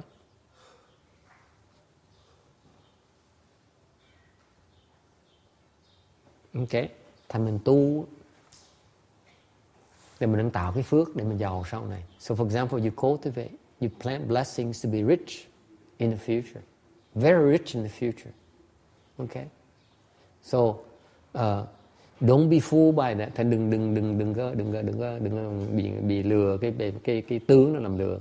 Don't think that people are rich are desirable. The rich people are actually following behind. Ta đừng nghĩ mấy người giàu là lợi đâu. Mấy người giàu ta đang bị thiệt thòi. Tại sao? Ta đang bị ôm của, ta bị kẹt.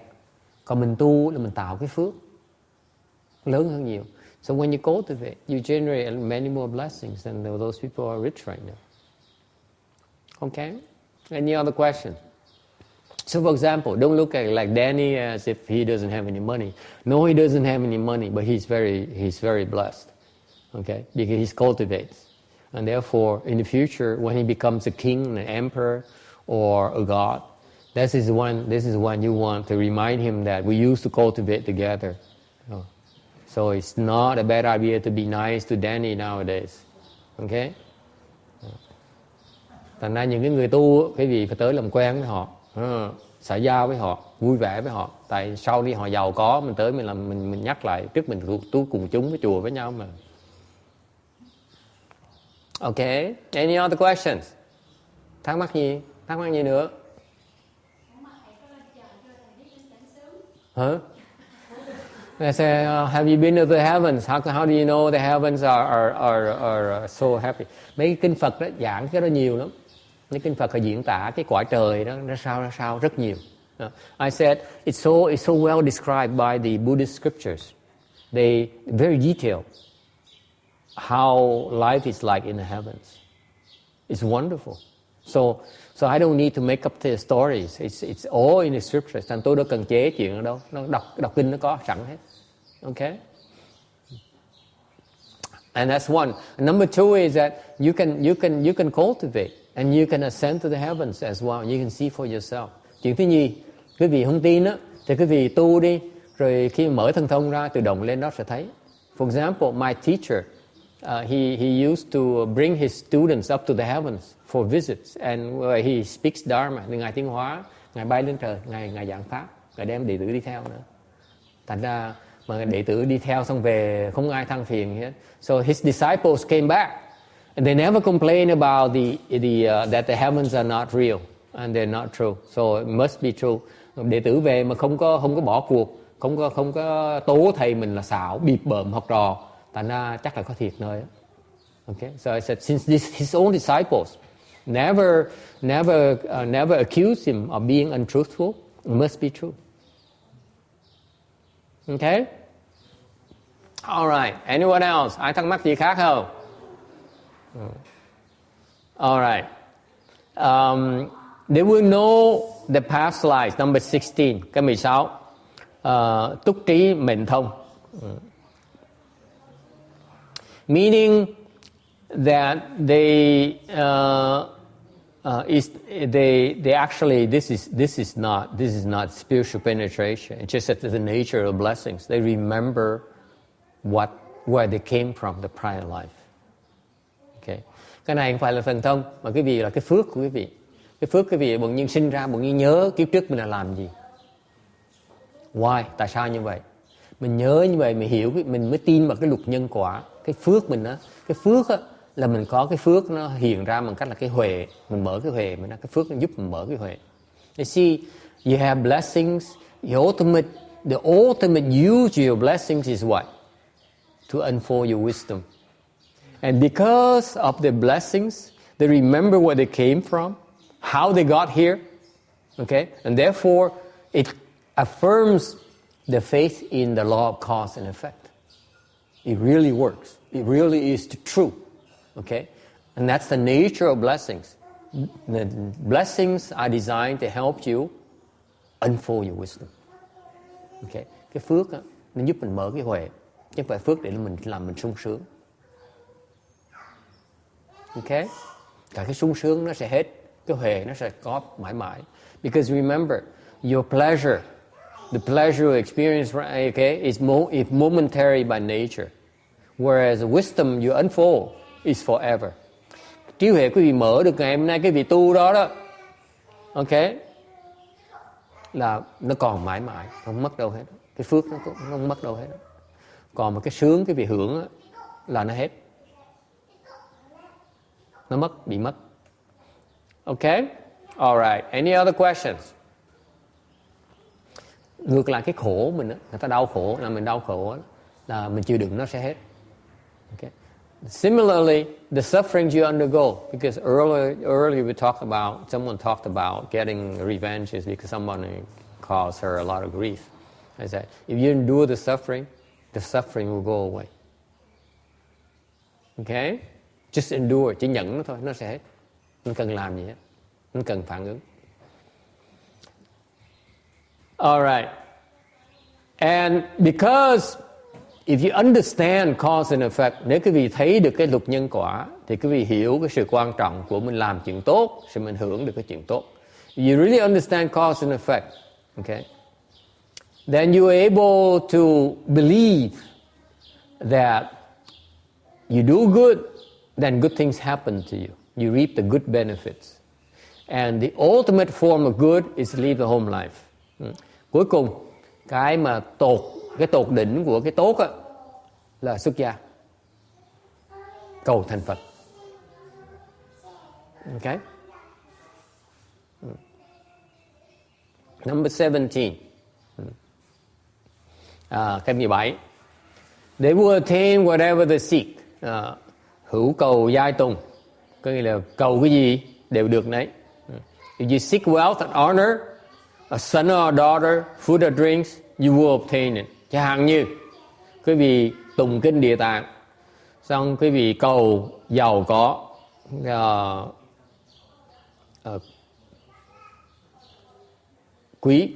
quý tộc, hoặc là được con trai hoặc con gái, hoặc có đồ ăn, đồ uống, thì đều được hết. Okay? Just a simple act of reciting the sutra. Chỉ tụng kinh thôi, nó được những phước lớn như vậy nữa. However, they are supposed to be aiding causes, not to be the ultimate goals for your practice. Để phải nhớ rằng những cái này là chỉ những cái trợ đó, những trợ duyên thôi, chứ đừng có ham cái đó là cái mục tiêu chính của tu hành của mình để mà trì cái kinh này. Okay? Any other questions? 18. The families will be happy. Gia đình thân quyến được an lạc.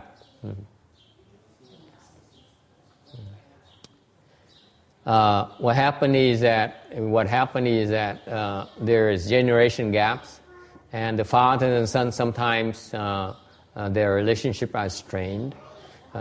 Có cái sự khác biệt giữa hai cái đời khác nhau, thành ra cha với con có thể có bị sự xung đột. Invariably throughout the times, the children often look at parents are out of touch with reality and incapable of understanding the modern times.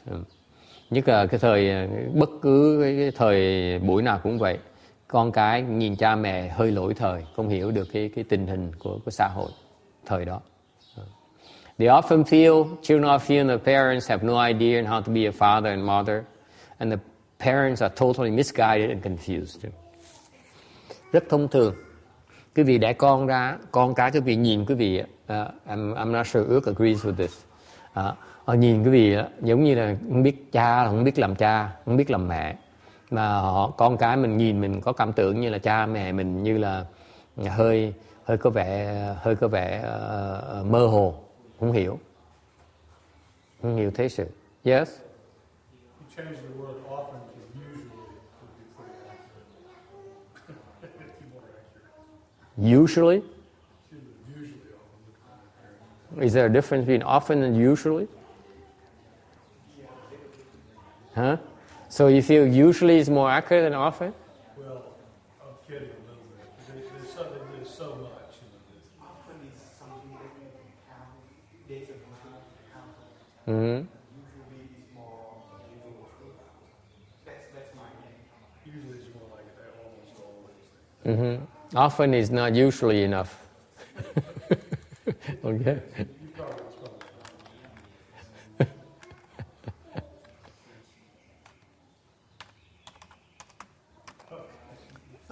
It makes you feel better.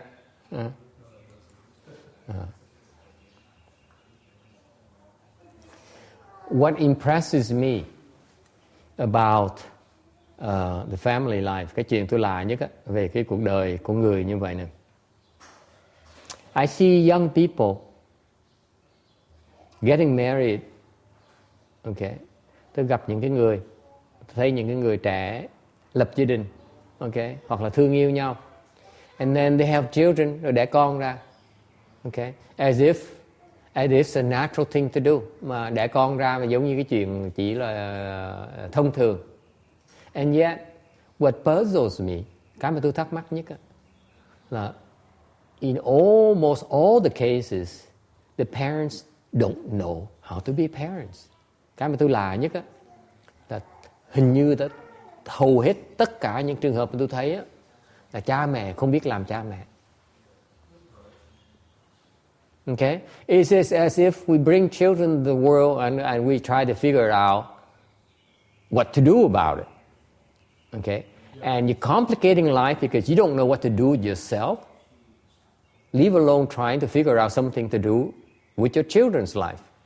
Cái tôi thắc mắc như vậy nè, là mình giống như mình đẻ con ra này, xong rồi mình cứ coi như là tại vì cha mẹ mình đẻ con ra, họ hàng mình đẻ con ra, ai cũng đẻ con ra, mình cũng đẻ con ra như vậy, coi như là chuyện thông thường. Cái là như vậy, mình đẻ con ra, mình không biết là mình sẽ làm gì với nó hết đó. Mình rất là có nhiều cái sự thắc mắc, nghi vấn dễ sợ lắm. Nghi vấn tại sao? Tại như vậy này, thứ nhất mình không biết mình cần làm gì với cuộc đời mình cái đó. First of all, you don't know what to do with your life, your own life. You're not sure yet. Okay? You're still struggling. And then you're not sure how to raise children because no one ever taught you how to raise children. No, you never went to school for that. Okay? Quý vị đi học thì vào trường đại học không có ăn việc làm. Đều không có trường nào dạy quý vị để là làm sao học làm cha mẹ hết đó. Any school that teaches how to be parents, anyone knows? Huh? And why do you keep on bringing children in the world? Please tell me that. And I don't mean to insult all you mothers and fathers, okay? That's the human condition. Wait. One thing at a time here. Okay. You in your business undertaking, you always plan ahead. You go to school, you learn, you acquire skills to succeed at your career. You invest 4 years of your life to learn, to get a bachelor's degree. 2 more years to get a master's degree. 3 more years, 5 more years to get a PhD degree. Quý vị nghe như vậy này. Mình cái xã hội này, quý vị mà trước khi mà trưởng thành rồi thì đi học cái nghề, thì bỏ 4 năm đi học ra cái bằng, thêm 2 năm nữa ra cái bằng cao học, xong rồi thêm 3 năm 5 năm rồi ra cái bằng tiến sĩ. Để làm cái gì? Để mình biết cách để mà sinh sống. Okay? Because you see how important it is for you to acquire the knowledge and skills to succeed professionally. Okay? And yet, you don't spend enough time, invest enough time in learning how to be parents. That's my point. It's not about human condition. It's about misplaced priorities. To me, it's like people seem to place more importance on their career than the development of their family and their children. Cái tôi nói như vậy, tôi không phải là tôi chỉ trích quý vị. Tôi chỉ nói như vậy nè, là mình bỏ thì giờ mình đi học nghề, mình đi tìm cái sự học vấn để mình có thể thành công trong cái công ăn việc làm của mình. Bỏ rất nhiều năm, nhiều thì giờ mình tiếp tục bỏ như vậy. Ngược lại mình không có cái phương tiện nào để mình đầu tư vào để mình học cách làm cha làm mẹ.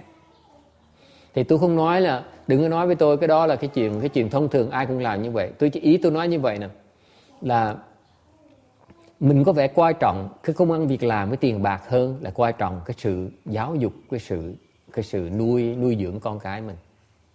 Tại vì mình bỏ ít thì giờ, đầu tư rất ít thì giờ vào để học cái cách làm cha làm mẹ, học cái cách mà nuôi dưỡng con cái mình. Okay? This is why people are so unhappy. Vì vậy chúng ta thiếu thăng bằng.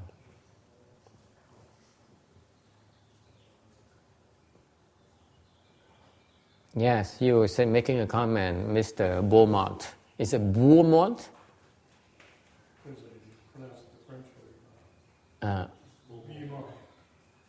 How do you pronounce it in your way? Well, in Texas, it's Beaumont. Beaumont. Louisiana too, I'm sure. Yeah. Well, Louisiana can be both ways. What's the other way? Well, because it's a French speaker, maybe French speakers. The Cajuns, they might say Beaumont. Okay. Okay. Okay. Fine. It's just it's French origin. So you have a little bit of French in your blood, or it's just very little. Huh? Yeah. Okay. It's there's not enough to account for the artistic side of your character. No, that's a mystery. Okay. But, Yes. I just about forgot what I was saying. I was talking about raising children. Yes. I had no idea about having children. It just happens. It just happens. It just happens. Yeah. It just happens. Just like a mistake. Oops. They hear. They hear. I never considered it a mistake. I just considered it something that happened, and then you deal with it. Wait. It happens with the ladies, and we have to, you know, Of course. Yeah. be responsible. I never think about that all the time. You never think, oh, this might result in having a kid. You never think of that. What amazes me is that young people want children. They have no clues what to do with them. They have no clues. Company. It's an on-the-job training, it seems like. It's on the job training. They want the company. They want the kids. They want somebody to love. That's true. That's what they want. And Why experiment on children? Why don't you get a dog? well, that's the sick way of going about loving somebody else and to have a dog. You can't love a dog as much as you love a baby? No. Unless you're an idiot. A lot of people do. I know people say, well, we have these two dogs, we're not having children. We don't want to grow up and be rude to us and stuff. We're just going to have these dogs. That's just like a repulsive way of thinking. Okay. Okay, fine. I don't have any children, so I don't have a real problem. Tôi không có con cái, tôi không biết nói chứ vì có vấn đề. Seems to be your problem, not mine. That's why I'm a left home person, and you are you. I'm me. It's still amazing to me that people have no clues how to be parents, which is the case. Yeah. Cái tôi vẫn là cha mẹ không biết làm cha mẹ. And you keep on bringing babies to the world. Mình vẫn cứ đem con cái tới cái cuộc đời này hỏi. The learning curve is very steep.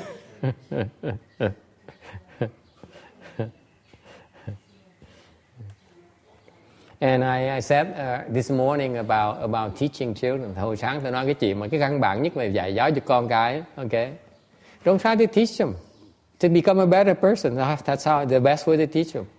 Tôi nói cái gì cái chuyện dạy con cái mà quan trọng nhất muốn dạy con cái để mình thành con người tốt hơn. Cách mà dạy hay nhất từ nó là mình thành con người tốt hơn. Mình cố gắng càng ngày càng tốt thì không có cách nào dạy hay hơn cái đó. There's no better way to teach children than become a better person. Don't try to teach them. Just be a better person. Learn to be a better person. Try to become a better person. Đừng có ham dạy nó. Mình chỉ cần ngày mình cố gắng thành một người hoàn thiện hơn, tốt hơn thôi là được rồi. Là dạy nó như vậy đó. Không có cách nào dạy hay hơn hết đó. Okay? And that's so fundamental. And people don't even realize it. Vẫn không hiểu cái chuyện giáo dục con cái nó như vậy. Yes, Jimmy. I have a question here saying why some people have an attachment to having boys, even though they already have. Okay. They still want boys. Okay. Câu hỏi tại sao có nhiều vẫn có gia đình thích con trai hơn là con gái? Because boys are cuter than girls.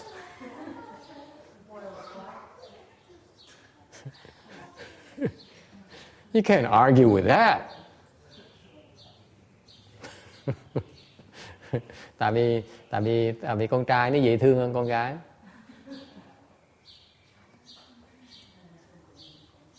What do you think? Cái mình nghĩ sao?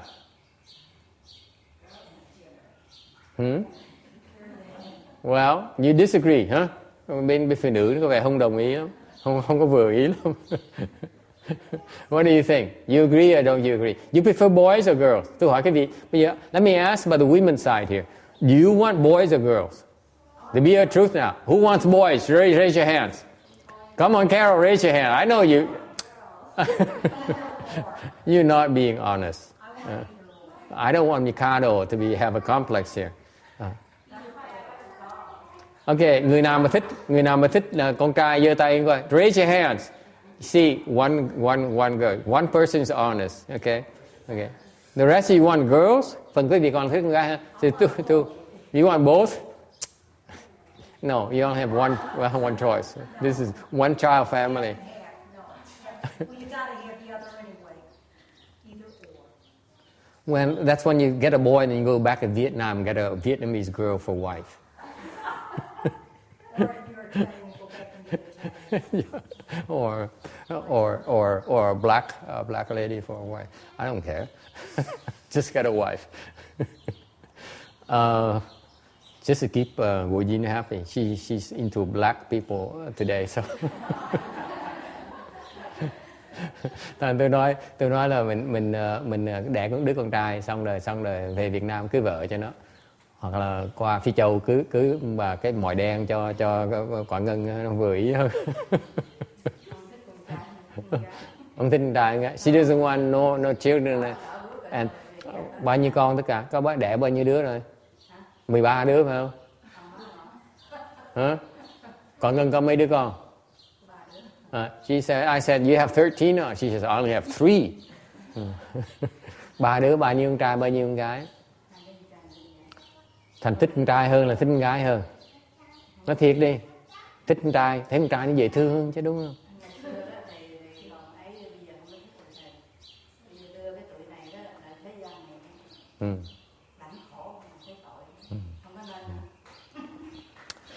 She says 2 boys and 1 girl. I say, so you must prefer boys. She says, no, I don't prefer neither boys or girls. I said, come on, boys are cuter. They're Sometimes. Yes.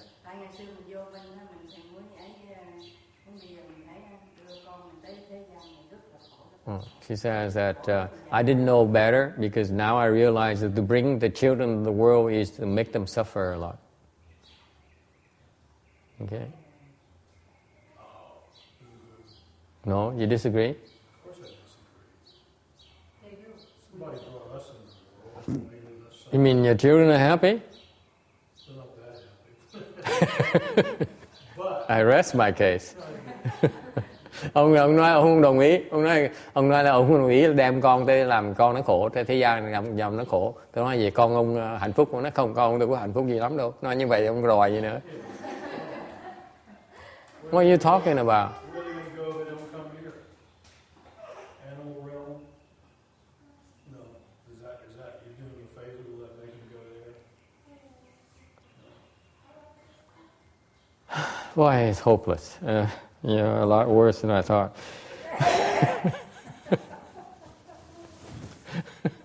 I'm speechless. The guy has so many problems. What can I say? I'm kidding, of course. Don't get offended. Should not get offended easily anymore. The question is, why is it people prefer boys over girls?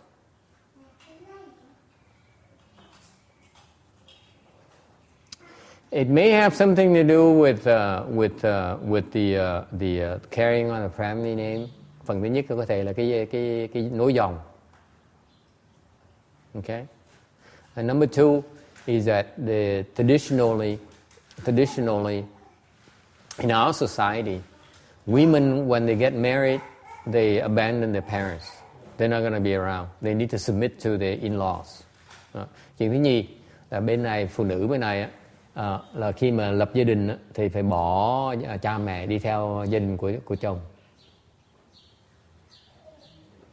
Okay. In particular, even though in its modern days, even you don't have to worry about the husband's family anymore.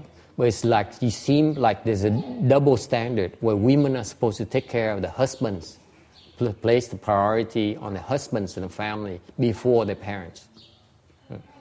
Mặc dù cái thế đời này á, những cái người phụ nữ bây giờ chưa chắc phải cần theo nhà chồng. Okay. Nhưng điều cái quan trọng bây giờ vẫn còn có cái sự khác biệt giữa đàn ông với đàn bà. Người đàn bà khi mà lập gia đình á, là như phải hy sinh cho gia đình của chồng mình, cho chồng với cho gia đình.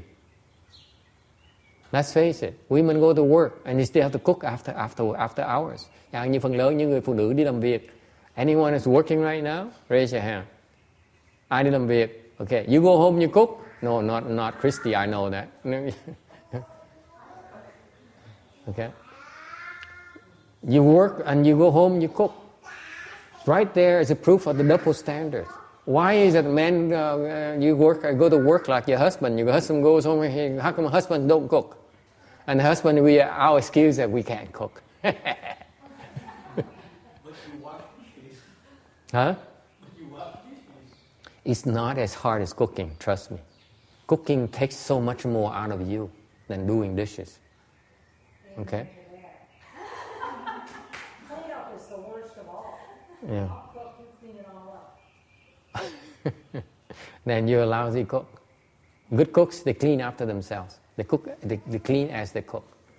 They don't make messes. But sometimes men change their ways and they want to do the cleanup.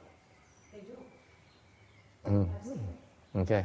Yeah. But anyway, you're weird. I mean, your generation is a lost generation. Nowadays, people clean up after themselves. We are a lot more responsible in our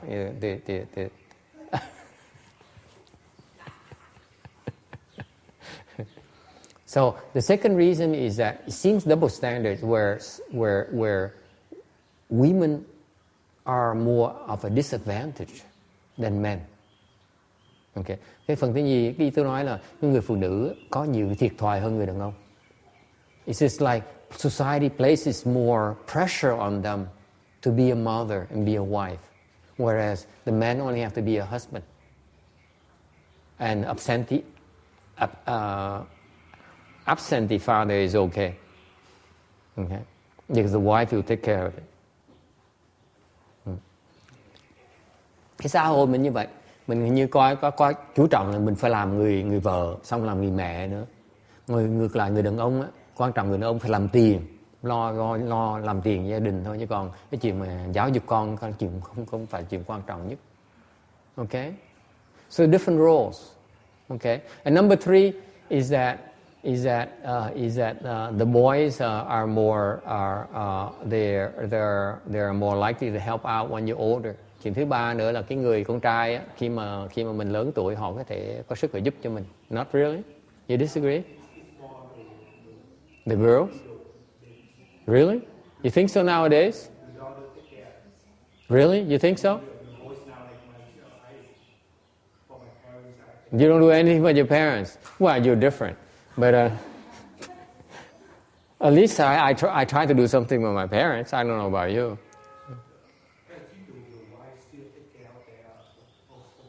Yeah, maybe you're right. I'm not sure. Maybe you're right. Thì ông đồng ý cũng có lý nữa. Tại vì cái người phụ nữ ta có cái tình cảm với cha mẹ hơn, có cái sự ràng buộc với cha mẹ nhiều hơn là người con trai. Okay. Nothing is fixed anymore.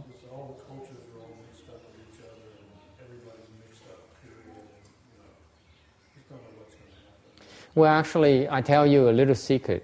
This is what happen when the parents they have a boy. They said, you know, I could have chosen a girl, but I chose you. Remember? Oh yeah, they make sure they understand that. Especially the mother says, you remember how much I love you. Am I correct? That's 90% of the stuff. But my husband, when I had my first child, what do you think he bought? Dresses. I said, we're not having a girl, we're having a boy. Uh-huh. And he still bought dresses. And then You got a boy. You give him a boy anyway. It's a woman's choice. It's called woman's slip in our new generation.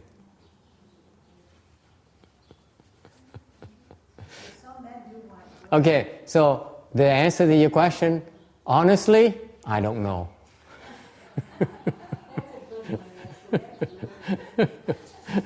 Thành nó nói con nó thành thật mà nói, tôi không biết.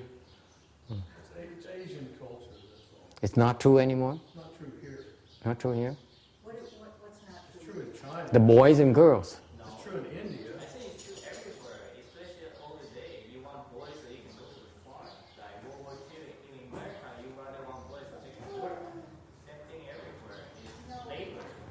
No, my parents were German and Italian. Both of them wanted the boy first Right. It's the farm hand. because they wanted to carry the name. Right. Yeah. Well, she couldn't for her. Right. They wanted boys.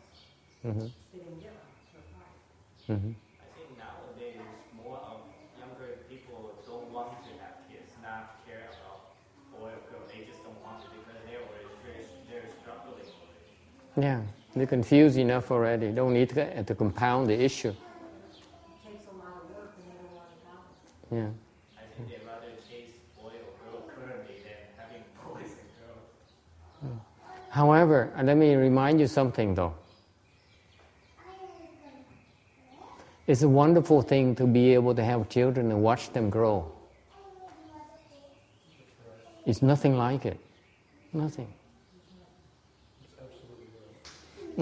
Nói quanh nó coi, tôi không biết là cái chuyện tại sao có đàn ông con trai con gái ta chọn cái sự lựa chọn đó. Tôi chỉ biết cái chuyện này là tôi biết là có đứa con nít đó, để nhìn nó trưởng thành đó, cái việc rất là thích thú.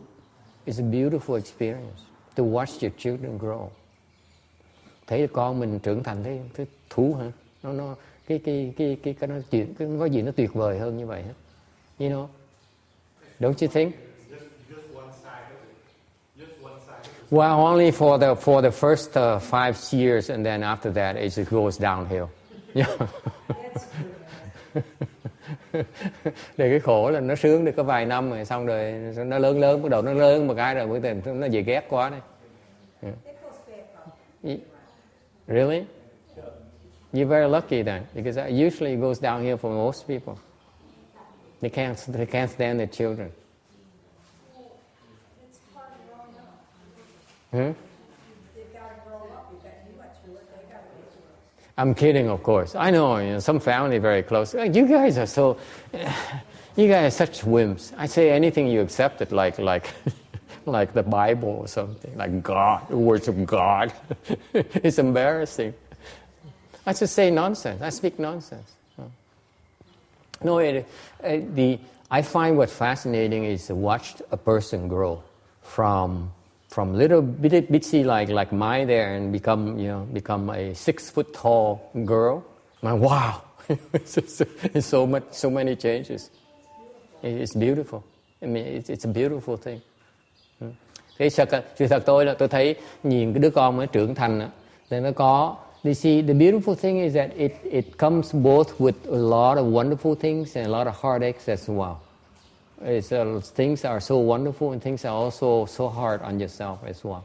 For example, they call and complain about how broken-hearted they are, how they, and then your boy that you love so dearly one day says, "Mom, I don't love you as much as I love another woman anymore."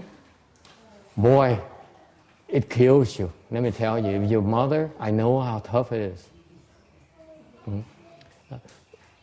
Well, Tex has no clue what it is.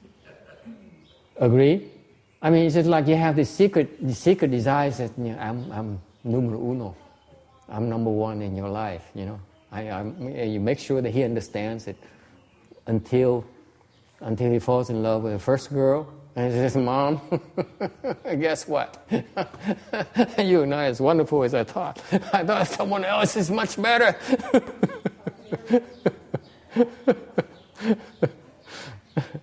Well, that's what makes it wonderful.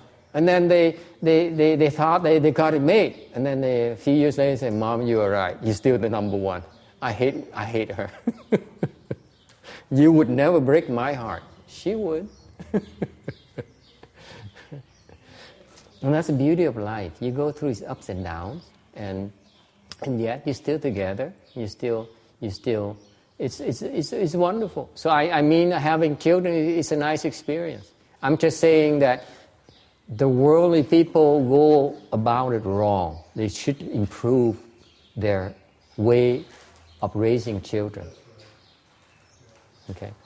Thành tôi nói lui nó tới nó cái gì là tôi thấy cái chuyện con cái chuyện rất là hay, rất là tốt. Okay, it's a beautiful thing to watch children grow. Okay, and go through the ups and downs of life with you, and it tends to bond people. Okay, so please do not misunderstand me. I think children are wonderful. I'm only suggesting to all of you that you should take more seriously, to invest more time in learning how to be a better parent. This is so important, because you invest so much time in learning how to make money, and yet you don't invest enough time, proportionally enough time, to learn how to be a better mother, to be a better father. That's all I'm saying. You imbalance. You take your children for granted. You have misplaced priorities. That's my problem. Okay? Tại nên tôi nói cái gì là tôi nghĩ con cái chuyện rất là hay. Okay? Rất là vui. Tại vì con cái mình thấy nó trưởng thành, cái kinh nghiệm nó hay dễ sợ lắm. Tại vì nó từ một cái đứa con nít cho tới nó thành người lớn, rồi xong nó lớn tuổi, rồi nó qua cái chuyện lên voi xuống chó cuộc đời. Nó mấy cái chia sẻ với nhau nó rất là thú. Nhiều khi mình thấy khổ, nó tội thiệt á, nhưng điều rồi có những lúc mình rất là sướng, những lúc mình rất là khổ. Cuộc đời nó như vậy, không sao hết đó. Thành cái con cái chuyện kinh nghiệm rất là hay. Để tôi chịu nói quý vị biết, nhắc lại quý vị biết là quý vị phải bỏ nhiều thời giờ hơn để mà có con cái, phải bỏ nhiều thời giờ hơn để mà học cái cách làm cha mẹ tốt hơn, hay hơn, để hướng dẫn con cái mình. Because ultimately your children look up to you. Whether you like it or not, they really admire and look up to you. Thành ra cái cuối cùng quý vị phải biết rằng là con cái mình nó kính trọng mình dễ sợ, nó nể mình dễ sợ, nó tin tưởng mình dễ sợ. Thành mình nó bắt chước mình đủ mọi cách hết. They imitate us in all many ways. Okay? And therefore we need to improve ourselves. Thành ra mình phải cần tiến bộ. Okay?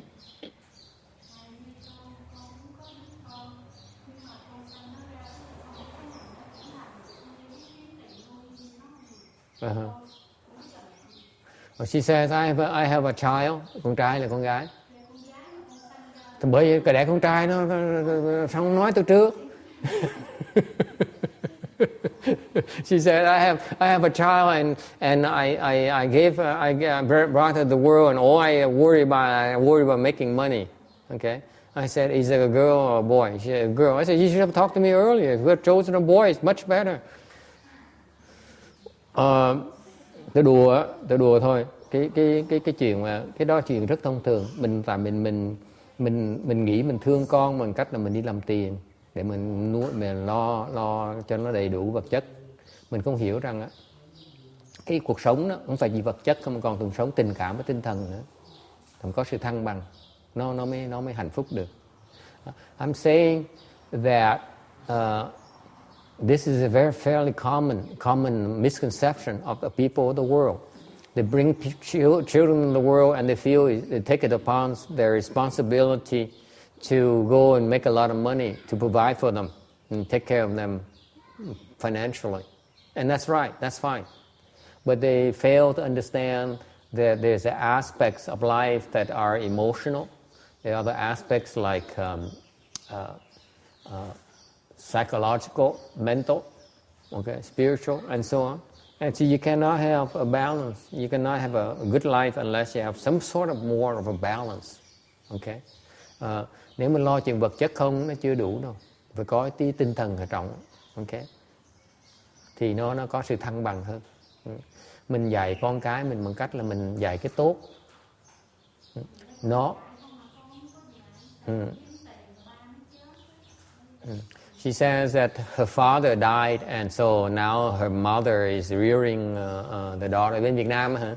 Ở Việt Nam. So she's in Vietnam. That's why she has to go and find a job here and make money and send money back to Vietnam. Thành về đó kiếm tiền để mà gửi tiền về nuôi cho nó. Thì chuyện thông cảm chuyện đó. Không sao.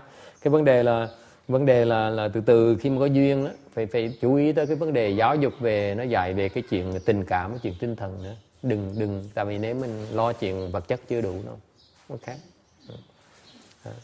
Cái mà chẳng hạn như bên Phật giáo mình á, biết á, là nói cho cô biết á, là mình cho nó cái phước. Cái người mà cho con cái phước là cái quý nhất mình có thể cho nó. Đừng có cho nó tiền. Tiền nó làm hư, phước nó làm hư được. Ok. Từ từ sẽ hiểu. Từ từ tu học tu sẽ hiểu là cái phước là cái gì. Ok. So I sympathize with her. This is quite common. She says that her husband passed away, and so now her mother is rearing her child in Vietnam. Now she takes upon herself to make money and send money back to Vietnam to support her daughter. I said it's a good thing to do, but eventually, when things improve, you should pay attention to her health with emotional health, her spiritual health, her mental health as well. And in particular, I want to impress upon her the importance of giving your children blessings. Don't give her money. It's much more important to give them blessings. Quan trọng hơn là cho nó phước. Cái tiền nó làm nó hư. Money can spoil them, but blessings will materialize to the best way that will benefit them. That's what people don't understand. So I told the lady that the more she learned about Mahayana, she will find ways to learn to give her daughter blessings. Okay, like transferring to in the morning when we do the transference. That's giving a lot of blessings. Chẳng hạn như buổi sáng khi mà chúng tôi niệm Phật xong đó, hồi hướng công đức, đó là một cách để cho phước cho nó đó. Okay. Có nhiều cách để mà cho nó phước, để sau này nó hưởng được cái phước đó. Okay. Alright. Thành ra đừng có tưởng là mình lo nó bằng cách mình làm tiền đâu. Mình lo nó bằng cách lo vấn đề tinh thần, lo về vấn đề linh thiêng, nó cũng giúp nó nhiều lắm. Okay. I'm telling all of you that if you want to take care of your children, it's not only material things, it's also spiritual. Okay. I want to impress upon you that the spiritual gifts you give to your children is of incredible values, incredible benefits. Do not ignore that. Okay? The time you go to the temple and do something good, you make a transference, your children get it. Vào chùa một thời gian ngắn, mình niệm Phật tụng kinh, mình ngồi ở nhà niệm Phật tụng kinh, xong hồi hướng công đức, đó là mình cho nó cái phước đó. That's how you give them.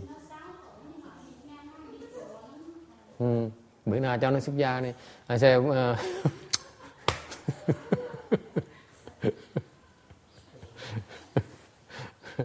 okay, just a joke, a private joke. Okay. Any other questions? Ai thắc mắc gì khác không? Yes.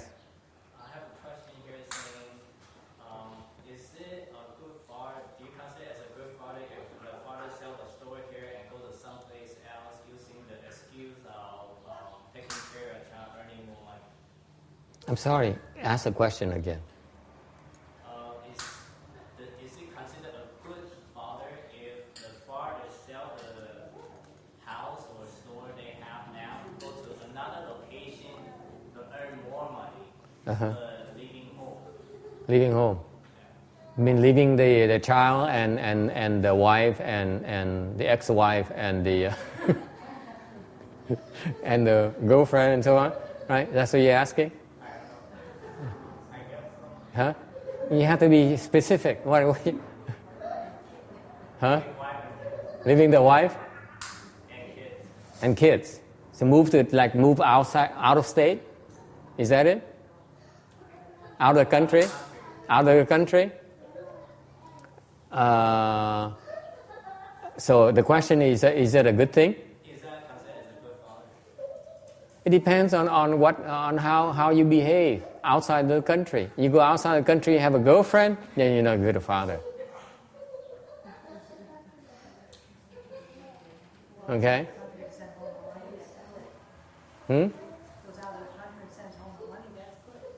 Yeah, but you go outside the country and then you have a girlfriend and you have another wife and stuff like that, because depends on which country. You go to Vietnam, the girlfriend is pretty affordable.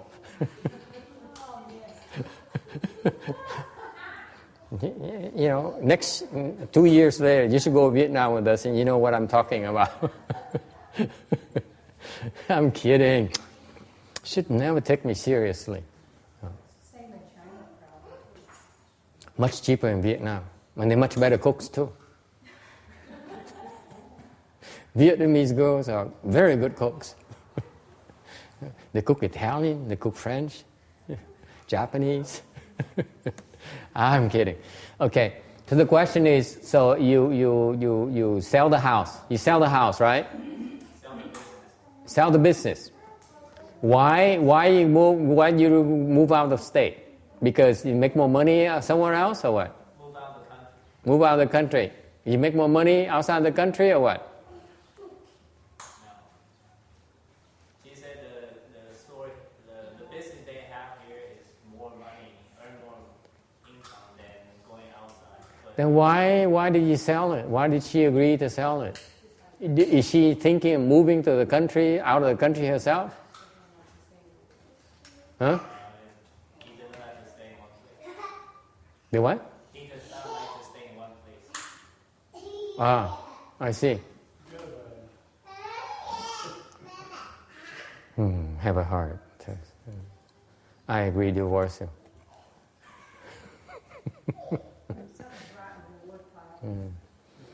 Something wrong with that man.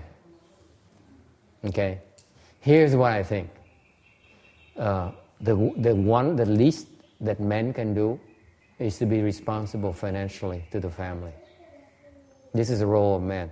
This is what we are actually, the society expects from us, is to be the breadwinner.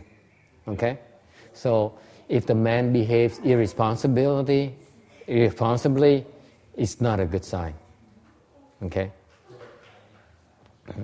I'm sorry if I ruffle a few feathers here. I feel that the responsibility in the role of father in our society, we're supposed to be the breadwinner. We're supposed to help support the family. Okay? And therefore, we should try to support the family. You should not do things that will cause problems in the material comfort of the family.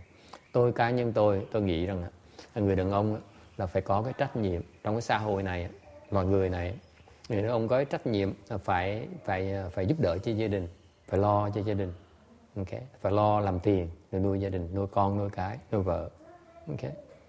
Thành ra mình phải cố gắng có cái hành động mà nó có đàng hoàng, chứ không phải làm bậy làm bạ. Mình nổi hứng, mình bất đồng, mình làm này làm nọ là không được. Okay? Okay. So you have to. This is when you sit down and talk to your husband. Make sure that you both understand where you are going. Okay. Because you need to learn to talk to the husband. Make sure that you understand. Make sure that you have an understanding. Tôi khuyên là quý vị nên có ngồi nói chuyện với người chồng, người vợ mình cho nó rõ ràng. Mình đi thế nào, mình đang muốn làm gì với nhau. Okay. I would be worried if you have that kind of mindset where you sell the business and you move out of the country and you leave your wife and your family. It's not a good thing. It's not healthy at all. That's why I asked about the girlfriend. There must be a reason. Thành ra cái chuyện người mà bốc đồng như vậy, bỏ bán business rồi rồi để dọn ra khỏi nước rồi bỏ vợ bỏ con, cái chuyện nó không tốt. Okay. All right. Any other questions? Okay.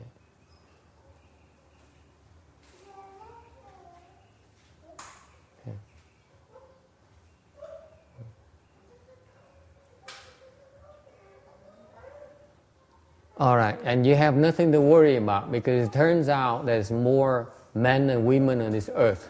Therefore, women are much harder properties than men. Okay, để quý vị đừng có lo. Tại sự thật là như vậy này. Bây giờ trên cái quả địa cầu này đàn ông nhiều hơn đàn bà. Thành ra đàn bà ngon lành hơn đàn ông.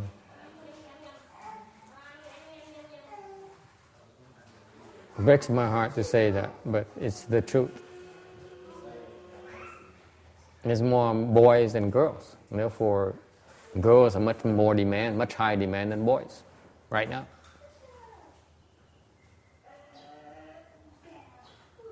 Okay? All right. That's why Vietnam is still producing a lot of babies. Vietnam will be exporting babies.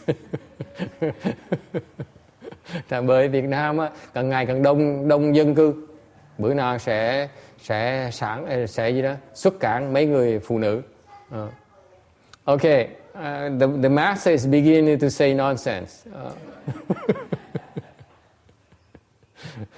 Okay, can we stop here today? You have any other questions? Có ai thắc mắc gì khác không?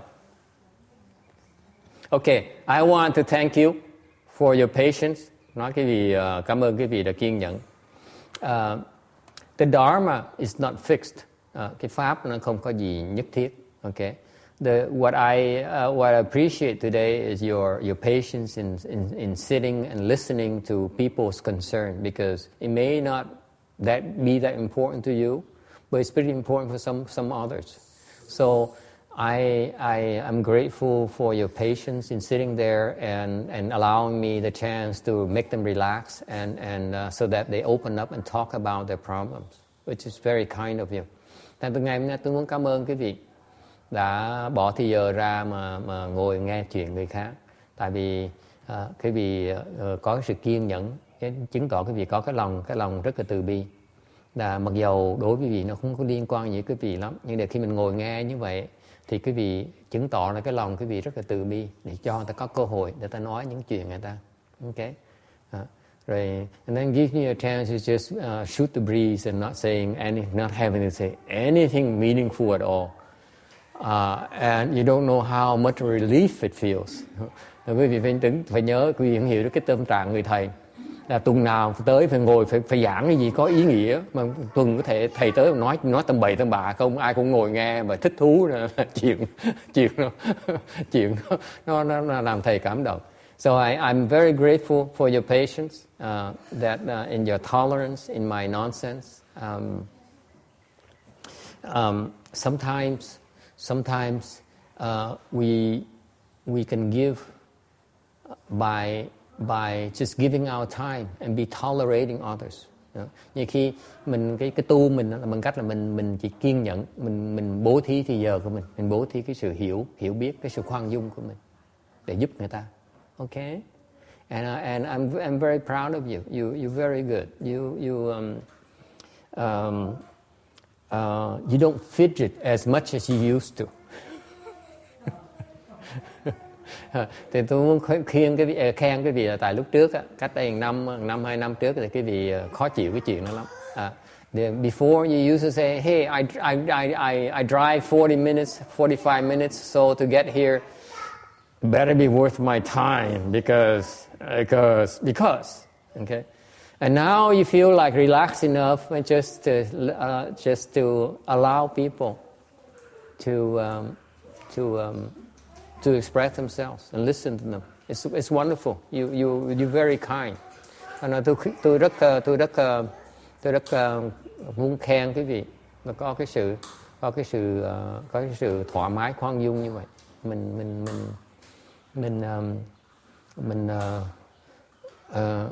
Mình có thể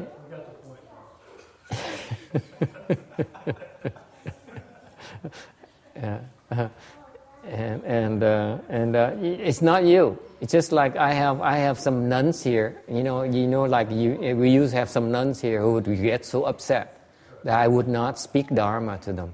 Speak Dharma, they want to learn. They want to learn Dharma, not nothing else. And they don't realize this is Dharma right here. The Dharma is the Dharma of kindness. Can you give yourself? Don't demand so much, because it's helping others. That is cultivation. It's not about knowledge. Okay. Có những người tới, trong quá khứ có những người thầy, những người cô này, người khác tới đây nghe là đòi phải nghe cho Pháp, phải nói Pháp người ta nghe thôi, người ta bực mình dễ sợ. Nói tầm bậy tầm bạ, hỏi chuyện vu vơ người ta không muốn nghe. Rồi tôi nói cái ngày họ không hiểu rằng cái Pháp mình á, là cái Pháp là cái chỗ, là cái Pháp của cái từ bi. Mình Pháp, cái Pháp mà mình giúp người ta, giúp người khác.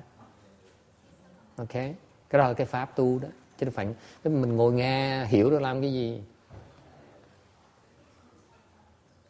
Ok, alright, anything else? Ai thắc mắc gì khác không?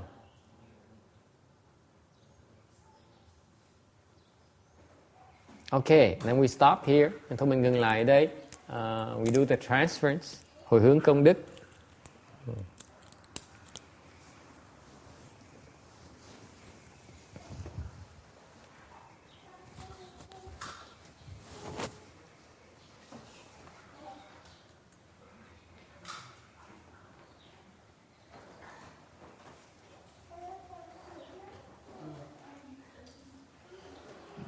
Wow, this is a big screen and good resolution and everything. My goodness. I used to squint every day, every weekend. All right.